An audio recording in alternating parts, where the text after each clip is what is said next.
Welcome, settle in, and allow yourself to slow down.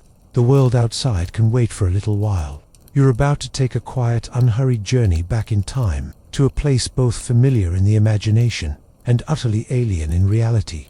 Tonight, we will step through the gates of a medieval castle, not as honored guests or knights in shining armor, but as someone who lives and works within its thick stone walls. We'll move at a measured pace, lingering over the small, ordinary moments that made up each day. The echoes of footsteps along damp corridors, the low hum of daily work, the smells and textures of a world without modern comforts. You might have imagined castles as romantic, soaring towers, roaring fires, feasts by candlelight. But the truth is quieter, colder, and far less glamorous. Life inside those walls was not an endless banquet, but a constant negotiation between survival, duty, and the slow passage of time. We will begin with the perspective of a humble worker, rising before the sun to a day full of chores. Later, we will wander into the world of kings and sieges, of royal mysteries and extravagant feasts. But for now, imagine the castle gates closing behind you, the muffled sound of the outside world fading away, and the life inside beginning to unfold. It is still dark when you wake, not the kind of darkness that comes from a pulled curtain, but the deep, complete absence of light that fills a stone-walled room before dawn. The air is cool, almost damp. Your blanket is thin, and its rough wool itches against your skin. You shift slightly, careful not to disturb the others sleeping nearby. The sound of slow, steady breathing, mixed with the occasional creak of the timber beams above, is the only thing keeping the silence from feeling absolute. You rise, placing bare feet onto a cold flagstone floor. The chill is immediate, traveling quickly up through your legs. The room smells faintly of smoke from the kitchen fires that were banked low the night before, mixed with the earthier scent of straw on worn clothing. Your first task is to make your way to the kitchen. The corridor is narrow, its walls uneven and cool to the touch. The faint light of a single torch flickers along the stones, casting deep shadows into the recesses where the wall curves. You can hear, faintly, the drip of water somewhere below, perhaps from the cistern or a damp section of the cellar. The kitchen is the heart of your day's work. Before the sun rises, you must prepare water for the day. Heavy wooden buckets, filled from the well in the courtyard, carried back through the biting morning air. Even in summer, the water is cold enough to make your hands ache as you tip it into great iron pots suspended over the fire. You will wash dishes in this same cold water later. Not the fine cups of nobility, but the thick pottery bowls used by the household staff. They are heavy when wet, and you scrub them with coarse sand to remove yesterday's porridge. The grit wears at your fingertips, leaving them raw in the winter months. The castle is waking now. You hear the sound of boots on stone as guards change shifts, their metal buckles jingling faintly. Somewhere above you, a door closes with a hollow thud. The great hall must be swept before the lord or lady emerges. Long rushes are gathered and replaced, the old ones carrying away the accumulated crumbs, ash, and debris of daily life. You bend to the work, feeling the stiffness in your back. There is no privacy here. Even when you return to your sleeping space, it is shared with others. Men, women, perhaps children, each with their own cough, their own muttered dreams. The fire in the hearth burns low at night, so the air grows colder as the hours pass, and sometimes frost lingers along the inside of the shutters come morning. Meals are simple, coarse bread, often baked days before, a thin broth of vegetables, if you are lucky, and on good days, a small portion of meat or cheese. You eat standing, or sitting on a bench if space allows. There is little conversation in the mornings. The day's work requires energy, and voices are often saved for later. By midday, your muscles ache from lifting, carrying, scrubbing, and sweeping. The air inside the castle is thick with smoke from the great hearth, carrying a woody tang that clings to your clothing and hair. There is a constant background noise, the clang of metal from the smithy, the clatter of buckets, the calls between workers, and still, the work continues. You might be sent to help in the storerooms, where sacks of grain and barrels of salted fish are stacked in the dim light, the air cool and dry to preserve the food. Or you might find yourself mending garments, your fingers stiff from both the cold and the repetitive motion. By the time night falls, the castle is quiet again, but never completely silent. Wind whistles faintly through the arrow slits. Somewhere in the distance, a guard calls to another. You lie down, exhausted, on your thin mattress, the rough wool of the blanket pulled up to your chin. The stones beneath you radiate the day's chill, and as your eyes close, you know tomorrow will be exactly the same. The rhythm of your life here is constant. Work, eat, sleep, and rise again before the sun.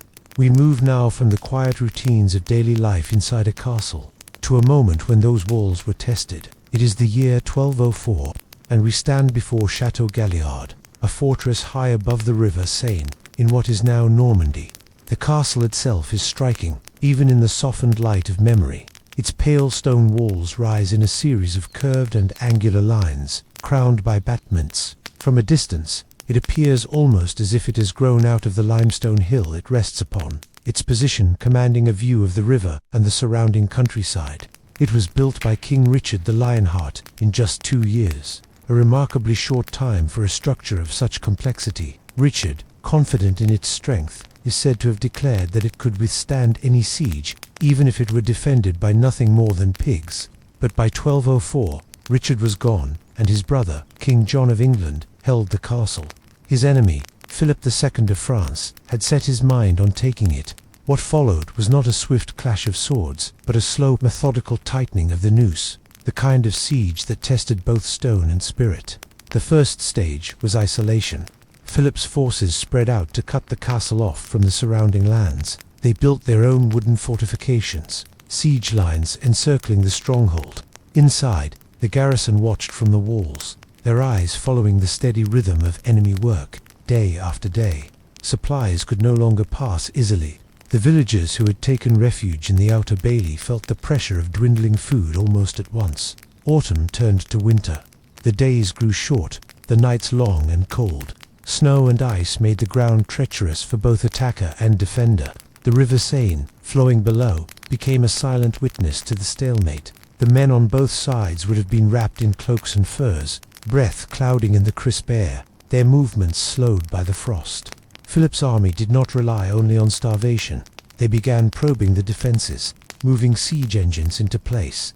Heavy wooden towers rolled slowly forward, their wheels creaking.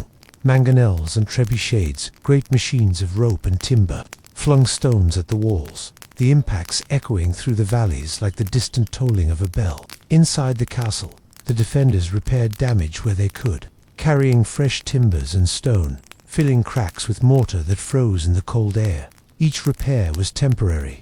Every day, the walls seemed just a little weaker, and every day, the stores of food grew a little smaller. One of the most difficult moments came when King John ordered that many of the common folk sheltering in the castle be expelled to save supplies.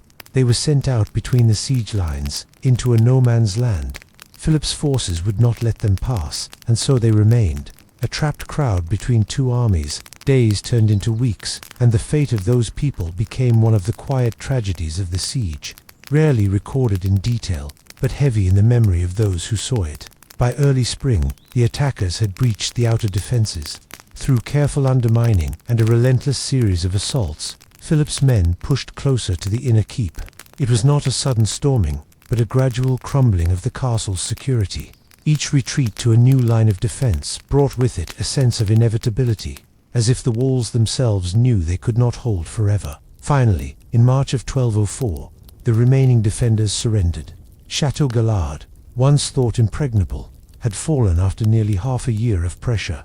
The siege was remembered not for its bloodshed, which was comparatively small, but for the slow, grinding patience it demanded, the kind of endurance that wears down resolve as surely as any weapon.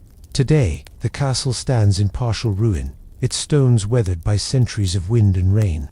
If you walk there in the late afternoon, when the sun is low over the Seine, you can still trace the outline of its walls. You might stand in the quiet, hearing only the wind in the grass, and imagine the steady beat of hammers, the creak of siege engines, and the faint, constant hope of those within, waiting for a relief that never came. We leave the windswept ruins of Chateau Galliard and travel forward in time to the late 15th century. The setting is England, and our focus turns to another fortress, one not under siege from the outside, but holding within its walls a mystery that has endured for more than 5 centuries. The Tower of London rises along the north bank of the River Thames. In the 1480s, it was already centuries old. its white stone walls and turrets a familiar sight to anyone approaching the city by water. From the outside, the tower might have looked unassailable, both a royal residence and a symbol of power. But to many, it was also a prison, and for two young boys, it would become a place from which they never emerged. The story begins in April of 1483, when King Edward IV died unexpectedly. His heir, Edward, was just 12 years old. According to custom, he would be crowned King Edward V, but as a child, he needed a protector, someone to govern until he came of age. That responsibility fell to his uncle Richard, Duke of Gloucester. Edward, along with his younger brother Richard, Duke of York, was brought to London. They were lodged in the royal apartments of the Tower of London, as was tradition before a coronation. At first, there was no public cause for alarm, but as the weeks passed, the coronation was postponed, and then postponed again. In June of that year, their uncle declared that the boys were illegitimate, their father's marriage to their mother invalid under church law. With this claim, Richard took the throne himself, becoming King Richard III. The princes remained in the tower. For a time, they were seen playing in the gardens, and then, they were seen no more. What happened next is the heart of the mystery. No official record tells us their fate. Some chroniclers of the time suggest they were quietly killed, perhaps smothered as they slept, perhaps taken away and disposed of without ceremony. Others hint at rescue or secret escape. In the absence of certainty, stories grew, shaped by politics, rumor, and time. Over the centuries, suspicions have fallen on Richard III himself, whose rise to power was directly aided by their disappearance. But there are other possibilities. Some historians point to Henry Stafford, the Duke of Buckingham, a powerful nobleman with ambitions of his own. Still others suggest that Henry Tudor, who would later defeat Richard and become Henry VII, might have had reason to ensure the princes never reappeared to challenge his claim. In 1674, nearly 200 years after the events, workmen repairing a staircase in the tower found a small wooden chest buried beneath the stones. Inside were two small skeletons. They were reinterred in Westminster Abbey, believed by many to be the remains of the princes, but without modern forensic study, which has been requested but never granted, the question remains unanswered. Today, if you walk the tower grounds in the evening, as the day's visitors have gone and the river moves quietly beyond the walls, you can imagine the silence that might have fallen when the princes vanished from sight. The thick stone keeps their secrets well, and whether their fate was sealed by ambition, by fear, or by mercy disguised as removal, the truth rests somewhere in the long shadows of history, still waiting to be told. We turn now from the quiet mystery of the tower to the more brightly lit halls of the medieval elite. If the lower levels of the castle were places of work, smoke, and labor, the great hall was the opposite, a stage for wealth, ceremony, and display. And nothing displayed a lord's power quite like a banquet. Imagine the largest chamber in the castle, its high timber-bird roof lost in shadows, the walls hung with colorful tapestries to soften the echo of stone. Along one side, a great hearth sends a gentle orange glow across the room, the warmth welcome in the otherwise cool air. The scent here is layered, the faint, clean note of beeswax candles, the richer aroma of roasting meat, the subtle tint of wine. The tables are long and narrow, set with wooden trenchers and polished metal goblets. Near the raised dais, where the lord and lady sit, the tableware may be of pewter or even silver. Servants move quietly through the hall, checking that everything is in place before the guests arrive. Each item on the table is both practical and symbolic, a reminder of the household's resources and refinement.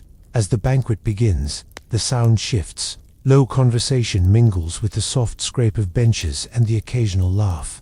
The meal is served in courses, each one brought in with a certain ceremony. A typical feast might begin with something light, perhaps a clear broth or a spiced wine known as hypocras. Then come the roasts, whole birds, such as peacocks or swans, sometimes presented with their feathers reattached after cooking, purely for spectacle. There might be venison, or great joints of beef, seasoned with imported spices like cinnamon or cloves, luxuries in the medieval world. For the guests, the feast is not just about the food, it is a performance. Minstrels or harpists might play softly in the background. A juggler or storyteller might be called upon between courses. All of it reinforces the idea that this hall is not merely a dining room, but the very heart of the Lord's authority. Desserts could be elaborate, marchpane shaped into castles or animals, honeyed fruits, or delicate wafers served with sweet wine. And throughout, the wine and ale flow freely, poured into goblets by attendants who must remain alert and unobtrusive. Yet beneath the surface elegance, the experience is not entirely comfortable. Even for the elite, the hall can be cold in winter. The fires, though large, heat only part of the space. Candles and torches give a warm glow nearby, but the far corners remain dim. Guests might draw their cloaks closer between courses, leaning toward the warmth of their cups. When the final course has been served and the lord rises from his seat, the signal is given that the feast is over. Guests bow or curtsy, the music fades, and the hall slowly empties. Servants move in at once to clear the tables, sweep the rushes, and bank the fires for the night. In the quiet that follows, the scent of spices still lingers in the air, mingled with the faint smoke from the hearth. The great hall will sleep until it is needed again, a place that holds both the grandeur of the noble feast and the echo of countless other gatherings across the long years of the castle's life. Find a comfortable position, let your breathing slow, and imagine yourself in a different time. Tonight, our journey takes us far from the quiet of the present, into the steady hum of life in ancient Rome. When most people think of Rome, they imagine grand marble forums, sprawling villas, and the orderly columns of temples gleaming in the sun. But for the majority of Romans, daily life was lived not in palaces, but in tall, narrow apartment buildings, known as insulae. These buildings were the backdrop for the everyday, the clatter of footsteps on worn stairs, the scent of bread from the bakery mixing with less pleasant odors drifting in from the streets, the faint hum of conversations in dozens of voices, each carrying its own story. In this journey, we will first walk through the crowded, restless world of the working-class insula. We will then move upward into the shifting fortunes of an emperor whose reign blurred the lines between ruler and performer. From there, we will explore the quiet remains of a once busy port city, perfectly preserved by time. And finally, we will settle into the reclining comfort of a patrician dinner party, a world of delicate flavors, careful rituals, and quiet displays of wealth. But for now, imagine the sound of a wooden door closing softly behind you, the light dimming in a narrow hallway, and your life inside the insula beginning. It is early morning, but the city is already awake. The first light of the sun filters down between the tall walls of the street, touching only the upper floors of the buildings. The air here, in the narrow lanes, is cool and carries the mixed scents of Rome. Fresh bread from the baker's oven just around the corner, olive oil warming in a pan, and the sharper smell from the tanner's workshop down the street. Your room is small, little more than a space for a bed, or a mat, if you can't afford more, and perhaps a chest for your belongings. The walls are rough plaster, marked by time and the damp that creeps upward from the lower floors. There is no running water here, no pipes to carry it to you. If you want to wash, you will carry a jug from the public fountain, balancing it carefully as you climb the stairs. The stairs are steep and uneven, worn in the middle from years of use.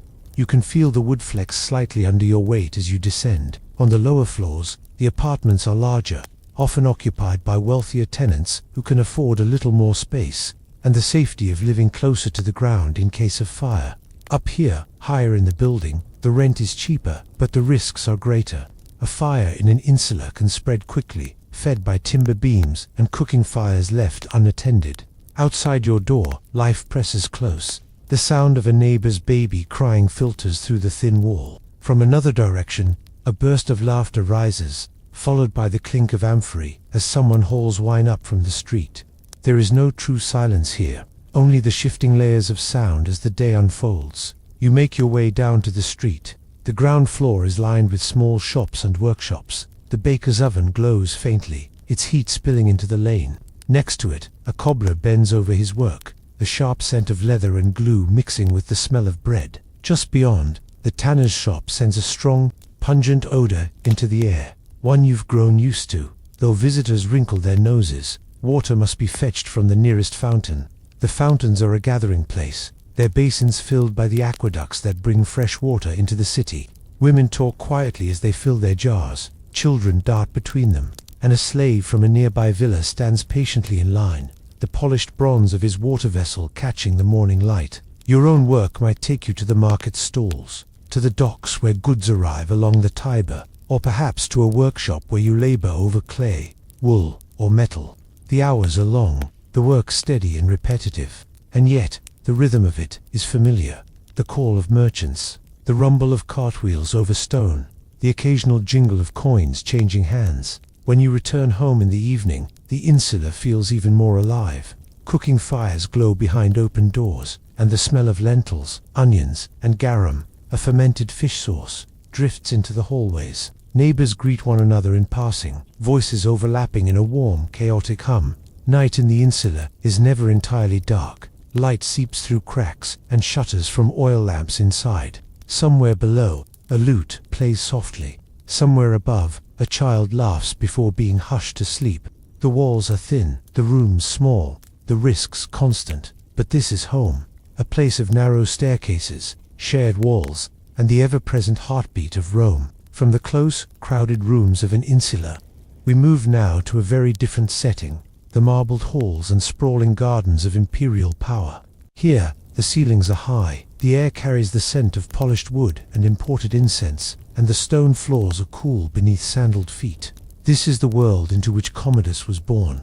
Commodus entered life in the year 161 CE, the son of Emperor Marcus Aurelius, a ruler celebrated for his philosophical writings and measured approach to governance. From the moment of his birth, Commodus was surrounded by ceremony, education, and the expectation that he would one day rule. His early years were shaped by tutors, by military officers teaching discipline, and by the constant presence of Rome's political life, senatorial debates, military reports, and the careful rituals of imperial appearances. In 177 CE, at just 15 years old, Commodus was made co-emperor alongside his father. For a time, he traveled with Marcus Aurelius on military campaigns along the empire's northern frontiers. The air there was colder, the landscape rougher than the soft hills of Italy, and the young emperor saw firsthand the long lines of soldiers, the disciplined construction of frontier forts, and the steady watch kept over the empire's borders. When Marcus Aurelius died in 180 CE,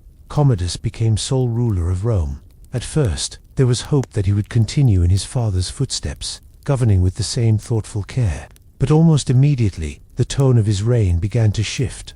Commodus favored the pleasures of the capital over the demands of distant campaigns. He returned to Rome, surrounding himself with a circle of advisors and courtiers, some of whom sought power for themselves. The governance of the empire slowly drifted into their hands, while Commodus devoted himself to games, entertainments, and a personal image that was anything but modest. One of the most striking aspects of his rule was his passion for the arena.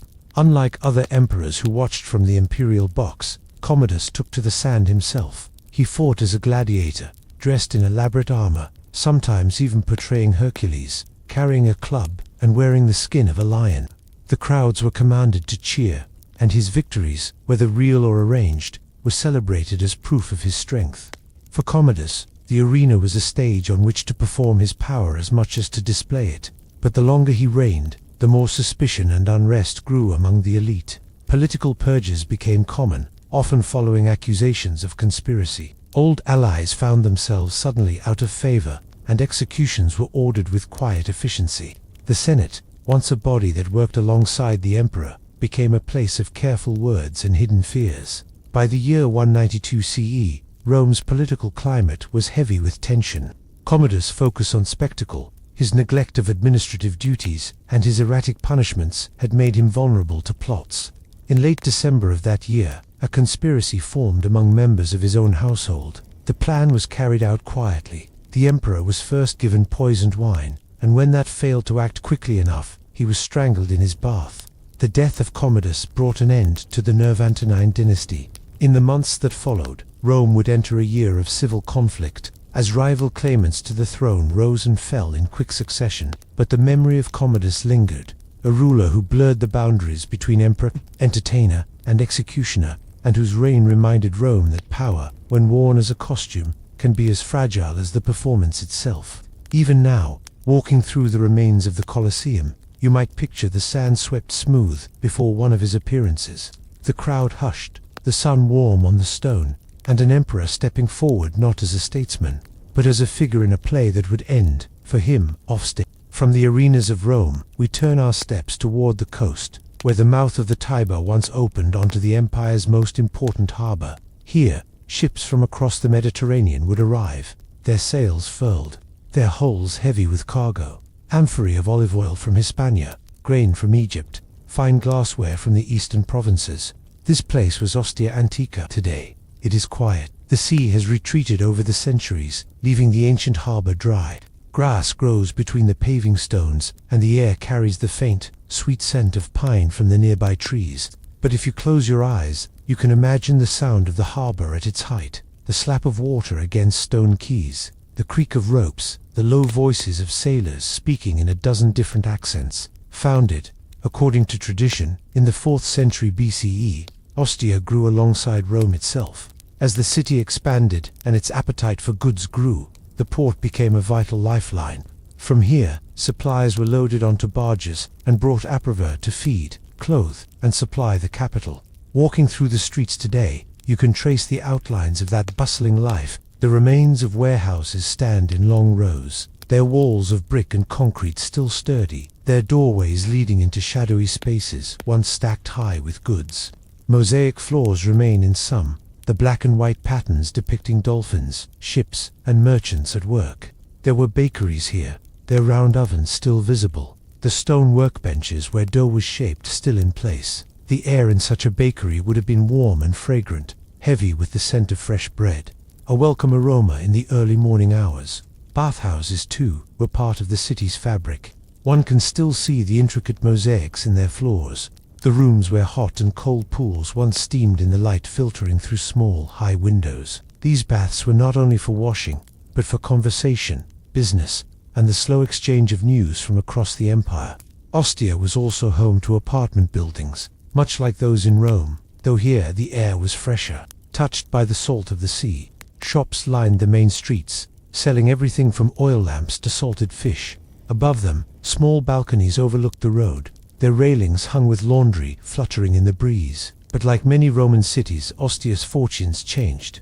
As the centuries passed, the empire's needs shifted, trade routes altered, and the river's course changed. Floods deposited silt, pushing the shoreline farther from the city. Slowly, the streets emptied. Buildings that had echoed with voices and footsteps became silent.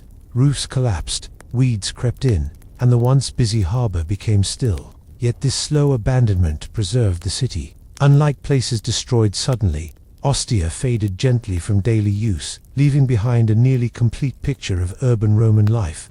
When archaeologists began excavating here in the late 19th and early 20th centuries, they uncovered not just ruins, but the textures of everyday existence. A world paused in mid. If you were to walk there now in the soft light of early evening, the low sun turning the brick walls a deeper red, you might hear nothing but the wind moving through the grass.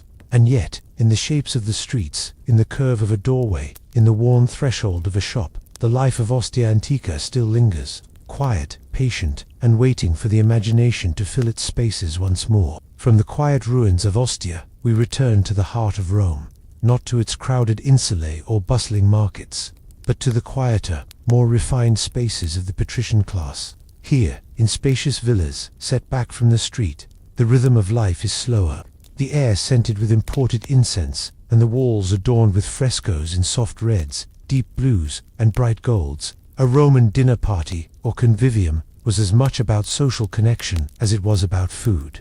The dining room, or triclinium, takes its name from the 3 couches arranged around a low table. On these couches, guests reclined on their left side, propped up on cushions, leaving the right hand free to eat. This posture was a sign of leisure, a way of marking the occasion as one apart from ordinary meals. As guests entered, they might first stop in the atrium, where a shallow pool reflected the flicker of oil lamps. Slaves would take their cloaks, offer water for washing hands, and perhaps a small towel scented with herbs. The sound here would be gentle, low voices, the soft patter of sandal soles on marble, the occasional faint splash from a fountain. The meal began with gustatio, the appetizer course. This might include olives seasoned with herbs, fresh oysters on beds of crushed ice brought from the mountains, or small pastries filled with cheese and honey. Wine was served, often diluted with water, sometimes warmed and spiced with cinnamon or cloves. The main courses were more elaborate. A whole roasted peacock might be presented, its feathers carefully arranged back over the golden brown skin for dramatic effect. Dormice, a delicacy, could be stuffed with minced meat, pepper, and pine nuts. Fish might be served in rich sauces made with garum, that fermented fish condiment so prized by the Romans. Vegetables were not neglected. Asparagus dressed in oil, lentils flavored with cumin, or broad beans in a light wine sauce might accompany the meat. Between courses, entertainment might be offered. A musician plucked at a lyre, filling the air with a soft, rippling melody. A poet might recite verses, or a philosopher might share a measured reflection, sparking quiet conversation among the guests. The final course, secunda mensa, brought sweet flavors to the table. Figs and dates drizzled with honey, pastries scented with sesame, and chilled melon when in season. Wine might be served again, this time less diluted, as the evening grew longer and conversation more relaxed. In these gatherings, the food was only one part of the experience. The way a host arranged the seating, the quality of the wine, the skill of the entertainers, all were subtle statements of status and refinement. It was a stage upon which the social fabric of the elite was woven and displayed. As the evening drew to a close, guests might linger, sipping the last of their wine, their voices low under the soft light of oil lamps. When they departed, the streets outside would feel quieter and cooler after the warmth of the villa.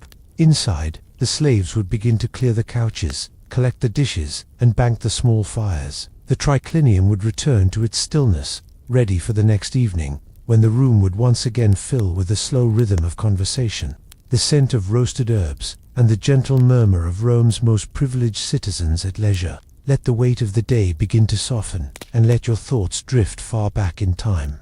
Tonight, we travel to the banks of the Nile, in the age when the great pyramids already stood as ancient monuments, and the slow rhythm of the river shaped every life it touched. This is ancient Egypt, a land of yearly floods and unchanging seasons, of wide skies and a sun that marked the passing hours without hurry. It was a world of contrasts. In the villages, farmers bent to the endless cycles of planting, tending, and harvesting, watched over by officials who measured their work and kept careful records. In the courts and palaces, pharaohs and nobles lived surrounded by art, music, and ceremony, their days shaped by layers of ritual and tradition. We will begin our journey in the fields, alongside the farmers who made Egypt's greatness possible. Then we will walk through the remarkable life of Hatshepsut, a woman who claimed the throne and changed the course of Egyptian history. We will pause to explore the quiet mystery of a single carving in the Temple of Dendora, a symbol that has sparked wonder for centuries. And finally, we will step into the cool, shaded halls of the pharaoh's palace, where luxury and ceremony were woven into daily life. For now, picture the wide, calm river under the early morning light, the glint of water between reeds, and the life of the fields beginning to stir. The day begins before the sun has fully risen.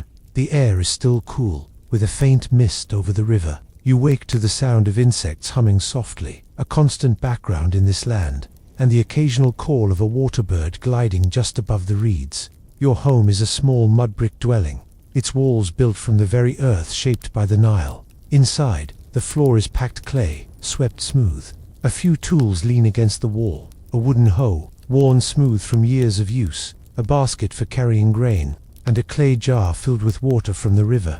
Outside, the village is already stirring. A thin trail of smoke rises from a neighbor's hearth, where flatbread is baking on a simple clay griddle. The scent is warm and comforting, though you know there will be little time to linger over the morning meal. A scrap of bread, perhaps with a smear of date paste, and you are ready to work. The fields stretch beyond the village, dark with the rich silt left behind by the river's flood. In the months after the inundation, the soil is damp, easy to work, and full of promise. This is the season of planting. You walk alongside your neighbors, your bare feet sinking slightly into the earth, the cool moisture seeping between your toes. An overseer waits at the edge of the field, reed staff in hand. He is not cruel, but he is watchful. The work must move steadily. Every row planted, every weed pulled, every channel cleared of debris is noted in his records. The land belongs to the pharaoh, and your labor is part of the great cycle that feeds the kingdom. The sun rises higher, its warmth quickly turning to heat. The air becomes heavy, and the work more tiring. Sweat beads along your brow, and the hum of insects grows louder. There is no shade here except the shadow of the occasional palm along the irrigation canals. You pause briefly to drink from a water jar, the clay cool against your lips, before bending once more to the rhythm of the task. At midday, the work slows just enough to eat. Bread, onions, and perhaps a small portion of dried fish are shared among those nearby. You sit on the edge of the field, feeling the dry grass beneath you, watching the shimmer of heat above the ground. In the distance, you can hear the slow splash of An Shadoof lifting water from the canal, its wooden beam creaking with each pull. The afternoon stretches on, the sun unrelenting. By evening, the light softens to gold, and the air begins to cool again. Your body aches from the bending, lifting, and walking, but the rows of planted grains stand as proof of the day's work. Back in the village, the river glows with the colors of sunset. Children play along the bank, their laughter carrying on the breeze. Inside your home, the air is cooler now, the clay walls holding back some of the heat. You eat your evening meal in the dim light of an oil lamp, the flames swaying gently as the night air moves through the doorway. The day will come again tomorrow. The same tasks, the same watchful overseers, the same steady rhythm. In the world of the farmer, the Nile's cycles are your cycles. Planting, tending, harvesting, and beginning again. From the flat sunlit fields along the Nile, we step now into a very different Egypt, the world of the royal court, where stone colonnades rise toward the sky, and the air is filled with the scent of incense burning in polished bronze bowls. Here, history remembers one of Egypt's most remarkable rulers, Hatshepsut. She was born around 1507 BCE, the daughter of Pharaoh Thutmose I and his queen Amos. As a royal child, her earliest memories would have been shaped by ceremony. Lessons in language, religion, and diplomacy were as much a part of her upbringing as the games and rituals of the palace gardens. She learned the complex symbolism of Egyptian religion, the proper offerings to each god, and the etiquette required to move gracefully through the halls of power. Hatshepsut married her half-brother, Thutmose II, as was royal custom. When he died young, the throne passed to his infant son by a lesser wife, Thutmose III. It was in this uncertain moment that Hatshepsut assumed the role of regent, ruling in her stepson's name until he came of age. But over time, her position shifted from regent to pharaoh in her own right. This was extraordinary. Egypt's traditions allowed for female rulers in rare cases, but Hatshepsut's reign was notable for its length, stability, and ambition. She presented herself not only as queen, but as king, adopting the full titulary of a pharaoh, appearing in official art, wearing the false beard and kilt associated with male rulers. It was a calculated decision, blending the reality of her identity with the expectations of her role.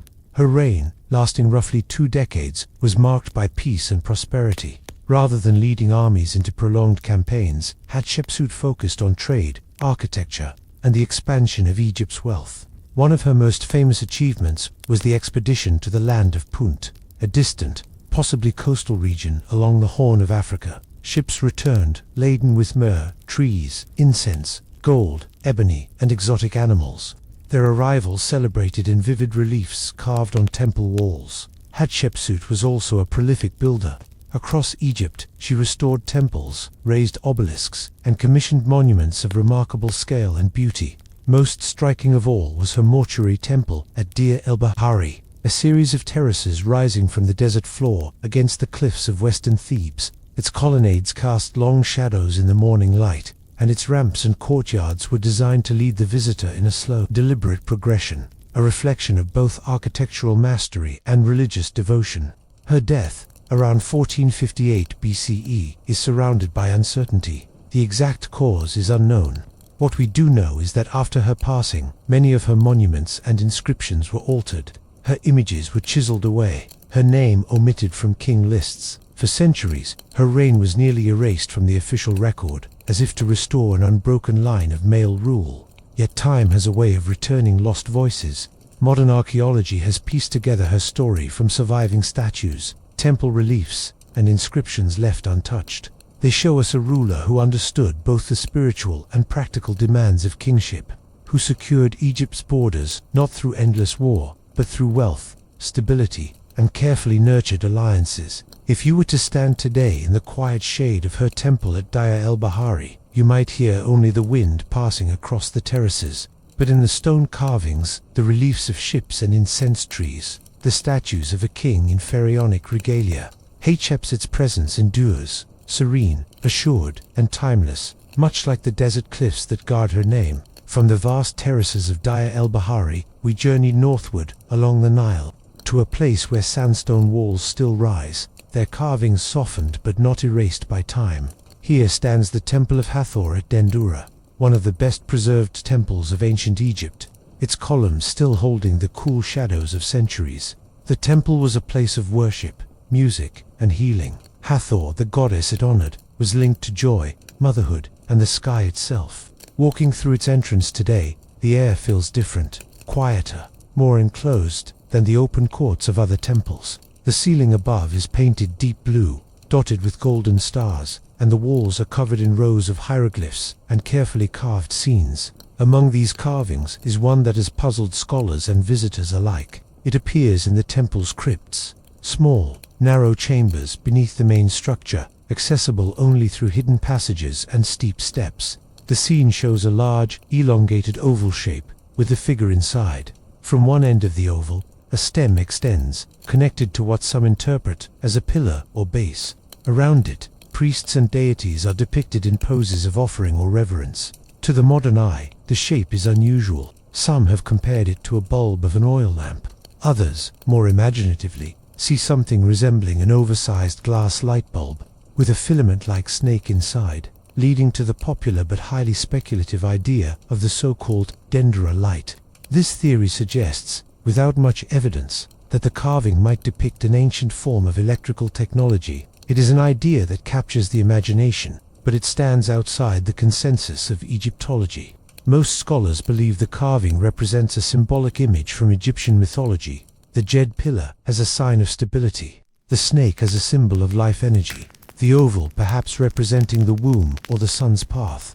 The meaning, as with many ancient symbols, may not be singular. It could have held layers of interpretation, religious, cosmic, and ritual, understood clearly by those who walked these corridors thousands of years ago, but only partly grasped by us today.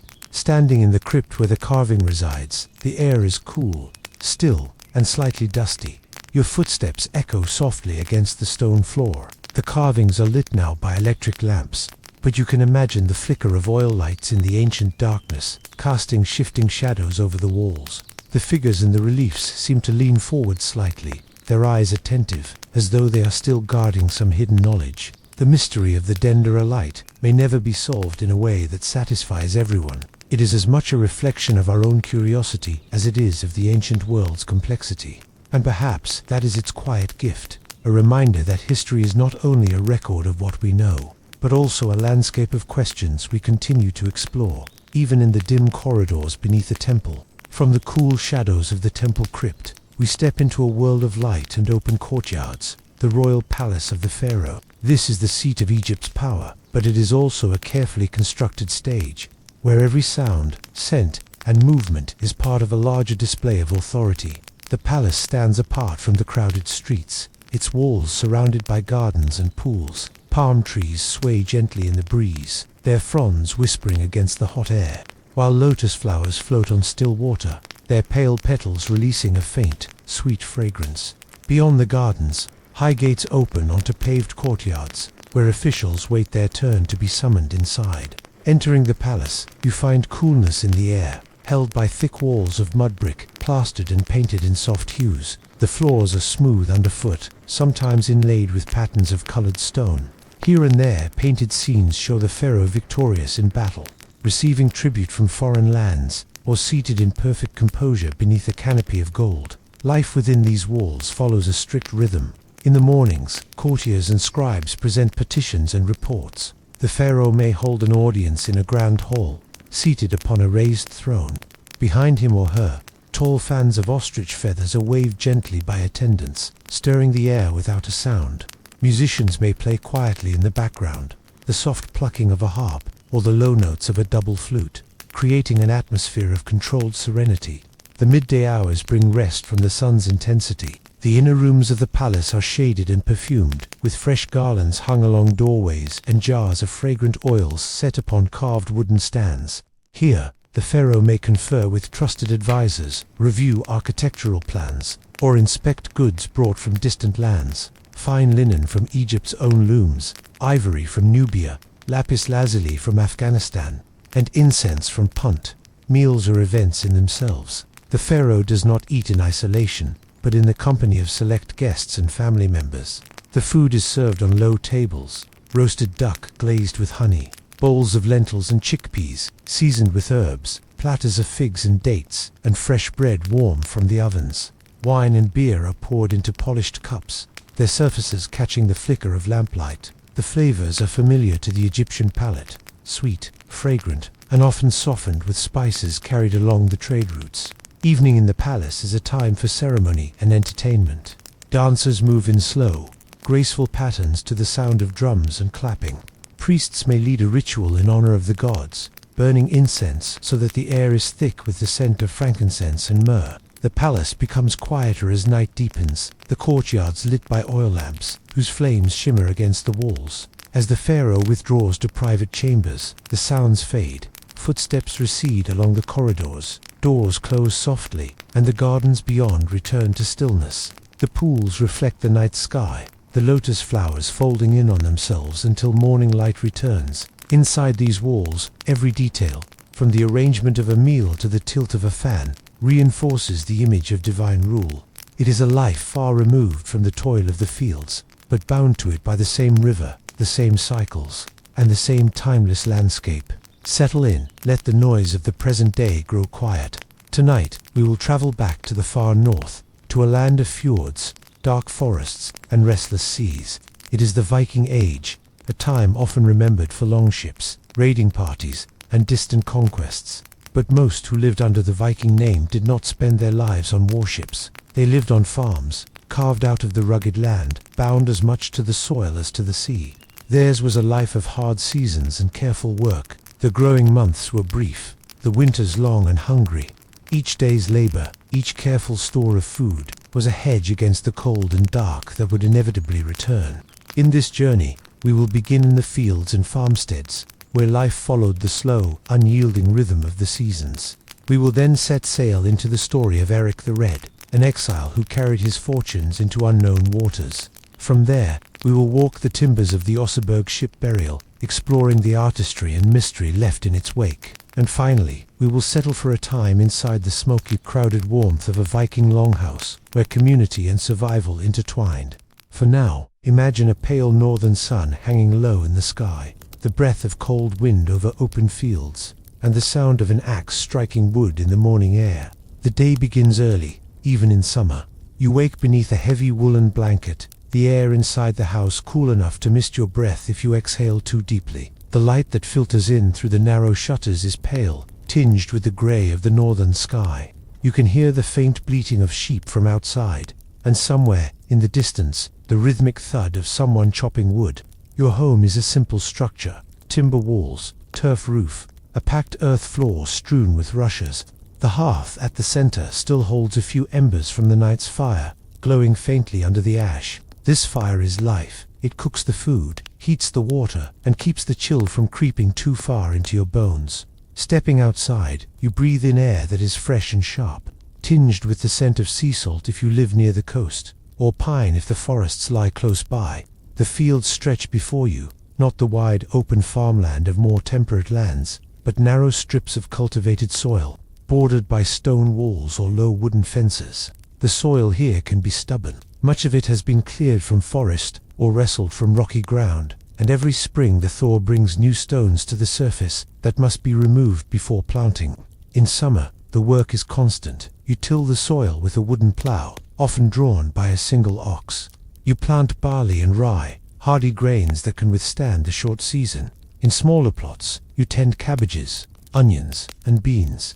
And always, there are animals to feed: sheep for wool, goats for milk, perhaps a cow for both. Chickens roam freely, scratching at the dirt, their quiet clucking mixing with the sound of the wind.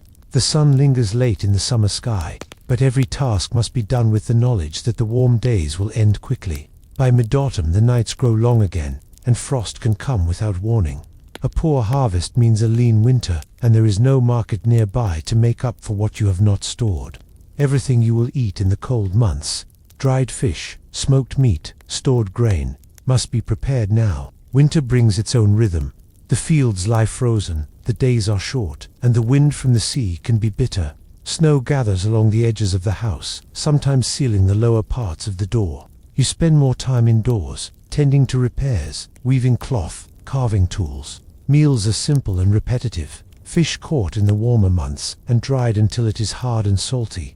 Porridge made from stored grain, perhaps a small portion of cheese or preserved meat when the work of the day is done. Outside, animals are kept close to the house for warmth and safety. The sheep's breath steams in the cold air, and the chickens roost wherever they can find shelter. The nights are long, the only light from the fire or the faint glow of an oil lamp, and the sounds of the wind around the roof can be unbroken for hours. To live here is to endure a cycle that does not yield easily. To rise each day knowing the work is never truly done, and that nature sets the terms of your survival. It is not the life of saga heroes or raiding captains, but it is the life that sustained the Viking world, year after year, generation after generation. From the stillness of the farmstead, we turn our thoughts to the open sea, to a man whose life was shaped as much by exile as by ambition. This is the story of Eric the Red, a figure who stands half in history and half in the realm of saga.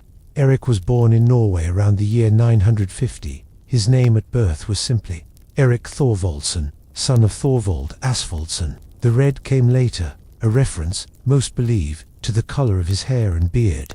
When Eric was still a child, his family was forced to leave Norway after his father was accused of manslaughter.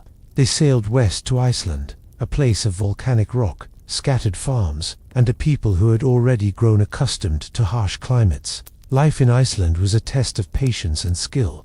The winters were long, the soil difficult, and disputes between neighbors could quickly turn violent. Eric grew up in this world, learning both the work of farming and the art of navigating conflicts, though not always with success. As an adult, Eric married and established a farm. But in time, he too became involved in a dispute that turned deadly. Accounts differ on the exact cause, but the result was the same. He was declared an outlaw, banished from Iceland for 3 years. For most, exile meant hardship, perhaps even death. For Eric, it became an opportunity. He had heard stories from other sailors of a land farther west, a place where the sea ice gave way to stretches of rocky shore and grassy hills. Some had sighted it in passing, blown off course by storms, but none had settled there. Eric decided to find it. With a small crew, he sailed into the open North Atlantic. The voyage was not easy. The sea here is cold and restless, the weather quick to turn. Fog could swallow a ship without warning, and drifting ice posed a constant threat. But after days of sailing, they reached land, a broad coastline dotted with fjords, the inland hills rising green in the brief northern summer. Eric spent the years of his exile exploring this place, moving between sheltered bays and valleys, naming the landmarks as he went. When his time of banishment ended, he returned to Iceland with stories of a rich and promising land. He called it Greenland. Some say he chose the name to make it sound more appealing to settlers, a calculated choice to encourage others to follow him, and follow they did. In 985 or 986, Eric led a fleet of ships westward. Not all survived the crossing, but those who did established settlements along the fjords. The settlers built turf houses, tended livestock, and fished the surrounding waters. Eric himself established his home at a place that became the center of the eastern settlement. Eric's life in Greenland was one of leadership, but also of adaptation. The land could support farming in the warmer months, but the winters were long, and survival required skill in hunting, fishing, and trade. Eric never returned to Norway, nor, as far as we know, to Iceland. Greenland became his legacy, a place that would endure for centuries, though it too would eventually fade from history. Even now, standing in the grassy ruins of the wind, moving over the low hills, it is possible to imagine the moment the first ships arrived, the creak of oars, the shouts of sailors, the smell of salt and seaweed, and Eric the Red looking upon a land he had claimed, not through conquest, but through the chance of exile and the will to begin again. From the wind-swept shores of Greenland, let us journey back across the seas, and further back in time, to a discovery made, not in the age of the Vikings, but in our own. It is the early 20th century, in a quiet corner of Norway, when a farmer notices something unusual beneath his field. What lay there would become one of the most remarkable archaeological finds of the Viking world, the Oseberg ship burial. In 1904, careful excavation began on a burial mound near the Oslofjord. As layers of earth were removed, the outline of a ship slowly emerged, a vessel that had rested in the soil for over 1,000 years. What they uncovered was extraordinary, a nearly complete long ship, its prow and stern rising into curling, carved spirals. The wooden planks still joined with iron rivets. Even after centuries underground, the craftsmanship was unmistakable. The ship itself measured about 21 meters in length, its hull shallow and built for travel in sheltered waters. It was not the kind of warship meant for long voyages across the open sea, but rather a vessel for prestige and display, a fitting choice for what it carried. Inside the ship's midsection lay a wooden burial chamber. Within it were the remains of 2 women, their bones aged and weathered by time. One was older, perhaps in her 70s, a remarkable age for the period, and the other younger, possibly in her 50s. Their identities remain uncertain, but their burial made clear that they were people of importance. The grave goods surrounding them told a story of status and ceremony. There were intricately carved sledges, their wooden panels decorated with patterns of interlacing animals and knots. A small cart with detailed carving stood nearby, perhaps used in processions. There were beds, chests, and household items, objects of daily life elevated by their craftsmanship. Even textiles had survived in fragments, the colors faded, but still showing traces of deep reds and blues. The burial itself spoke to the Viking view of death as a journey. The ship, a vessel for travel, carried the dead toward whatever lay beyond. The goods provided, practical items, ceremonial objects, and symbols of power, were meant to accompany them on that voyage. The Oseberg ship also offers a glimpse into the artistry of the Viking world. The carvings along its hull are precise, yet fluid, the designs balanced between strength and grace. It is easy to imagine the ship as it once was, freshly built, its wood oiled to a warm sheen, sails raised, moving silently along a fjord under the pale northern sun. After excavation, the ship and its contents were preserved and eventually placed on display at the Viking Ship Museum in Oslo, where they remain one of the most visited and studied relics of the era. Standing before it now, one might notice the way the curves of the prow seem almost alive, as if the ship were still ready to slip into the water. It is a reminder that the Vikings were not only warriors and farmers, but also builders, artists, and keepers of ceremony, a people who could see in a single object both beauty and purpose, and who honored their dead with the same care they gave to the living. From the burial ship resting in the earth, we return to the living spaces of the Viking world. The longhouse. This was the center of daily life for many Norse families, a place where work, rest, and community all shared the same air. Imagine approaching a longhouse on a winter evening. Its low, sloping roof is covered in turf, blending almost seamlessly into the surrounding landscape. Smoke drifts upward from a small vent in the roof, carrying the faint scent of wood smoke and peat. The walls are made of timber, the gaps filled with moss and clay to keep out the wind. The doorway is narrow, built low so that those entering must duck, a simple way to preserve heat in the cold months. Inside, the air is warm but thick, carrying the mingled scents of smoke, wool, dried fish, and damp earth. The single main room stretches the length of the house, its space divided by where each task takes place rather than by walls. Along the center runs a hearth, a long strip of smoldering coals and small flames, casting a shifting glow upward to the rafters. Above it, the smoke rises slowly toward the roof vent, lingering in the air before escaping outside. The hearth is more than a source of heat. It is the heart of the household. Meals are cooked here, light comes from its flames, and people gather around it to talk, work, or simply sit in its warmth. On either side of the hall are raised wooden platforms covered with animal skins and wool blankets, where people sleep, sit, and store their belongings. During the day, the longhouse is busy. One end might be used for weaving, the rhythmic creak of a loom filling the space. Another corner might hold tools for woodworking, the sound of carving mixing with quiet conversation.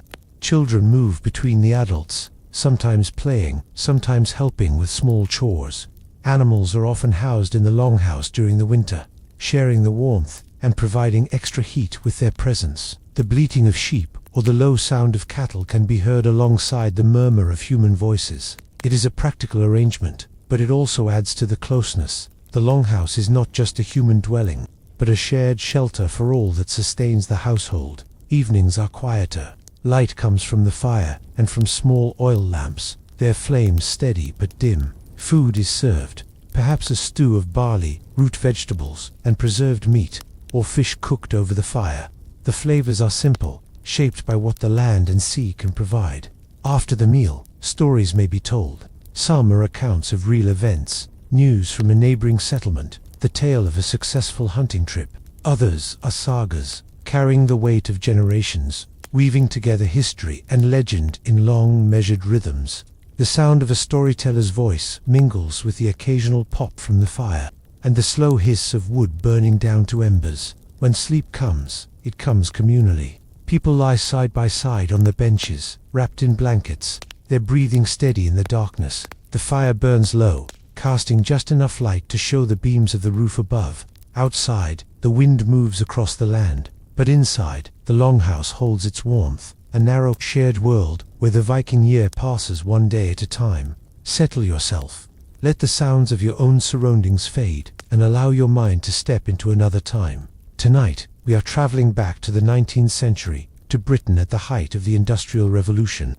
A world of roaring factories, crowded streets, and the steady churn of machines. A time of great invention and wealth, but also of deep poverty, where the poorest found themselves inside a place built not for comfort, but for control. This is the Victorian workhouse. From the outside, its brick walls rise plain and severe, the windows evenly spaced, the gates tall and unwelcoming. Inside, the air is ordered and closely supervised. Here, life is ruled by bells, timetables, and regulations. Every movement is noted, every silence expected. We will begin tonight's journey by walking through the workhouse itself, tracing the steps of those who lived and labored there. Then we will follow the life of Charles Dickens, whose own childhood hardships shaped the novels that opened Victorian eyes to the suffering of the poor. From there, we will drift into the foggy streets of Whitechapel, where the unsolved mystery of Jack the Ripper still lingers.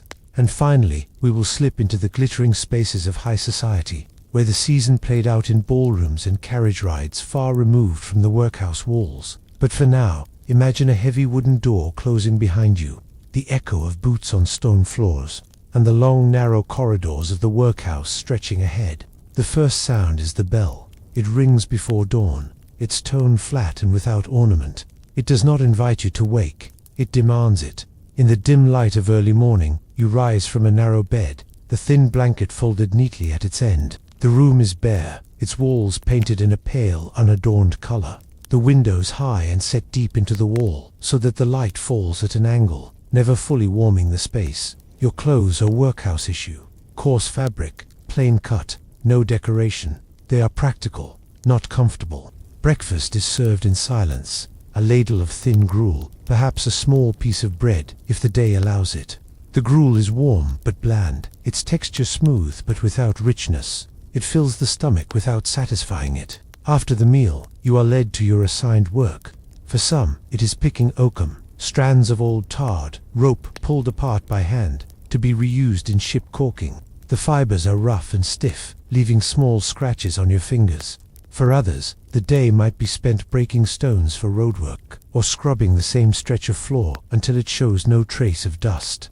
The work is repetitive by design, its pace steady and unyielding. The workhouse is divided with care. Men, women, and children are kept apart, even if they arrive together. Families are separated upon entry, each member assigned to their own ward. Children may be sent to schoolrooms, where lessons in reading, writing, and arithmetic are given in a sparse, echoing space. The desks are plain, the blackboard a dull grey from years of chalk dust. The rules are clear: silence in the workrooms, obedience to the overseers, punctuality at every bell. Speaking out of turn brings reprimand. Failing to work to the expected pace may mean a reduction in rations or other punishments. The atmosphere is one of order and watchfulness, not violent, but unrelenting. Lunch, when it comes, might be boiled potatoes or bread and cheese, served without ceremony. There is no lingering over meals. Each is a pause before the next stretch of labor. By evening, the light fades early through the tall windows. Supper is similar to breakfast, simple, filling only in the most basic sense. The day ends as it began. with the sound of the bell. You return to the same narrow bed, the same cool, echoing room. The murmur of footsteps and the creak of wooden frames are the last sounds before the bell rings again, and the cycle begins anew. In the workhouse, the days are long, the hours regimented, and the routines carefully maintained.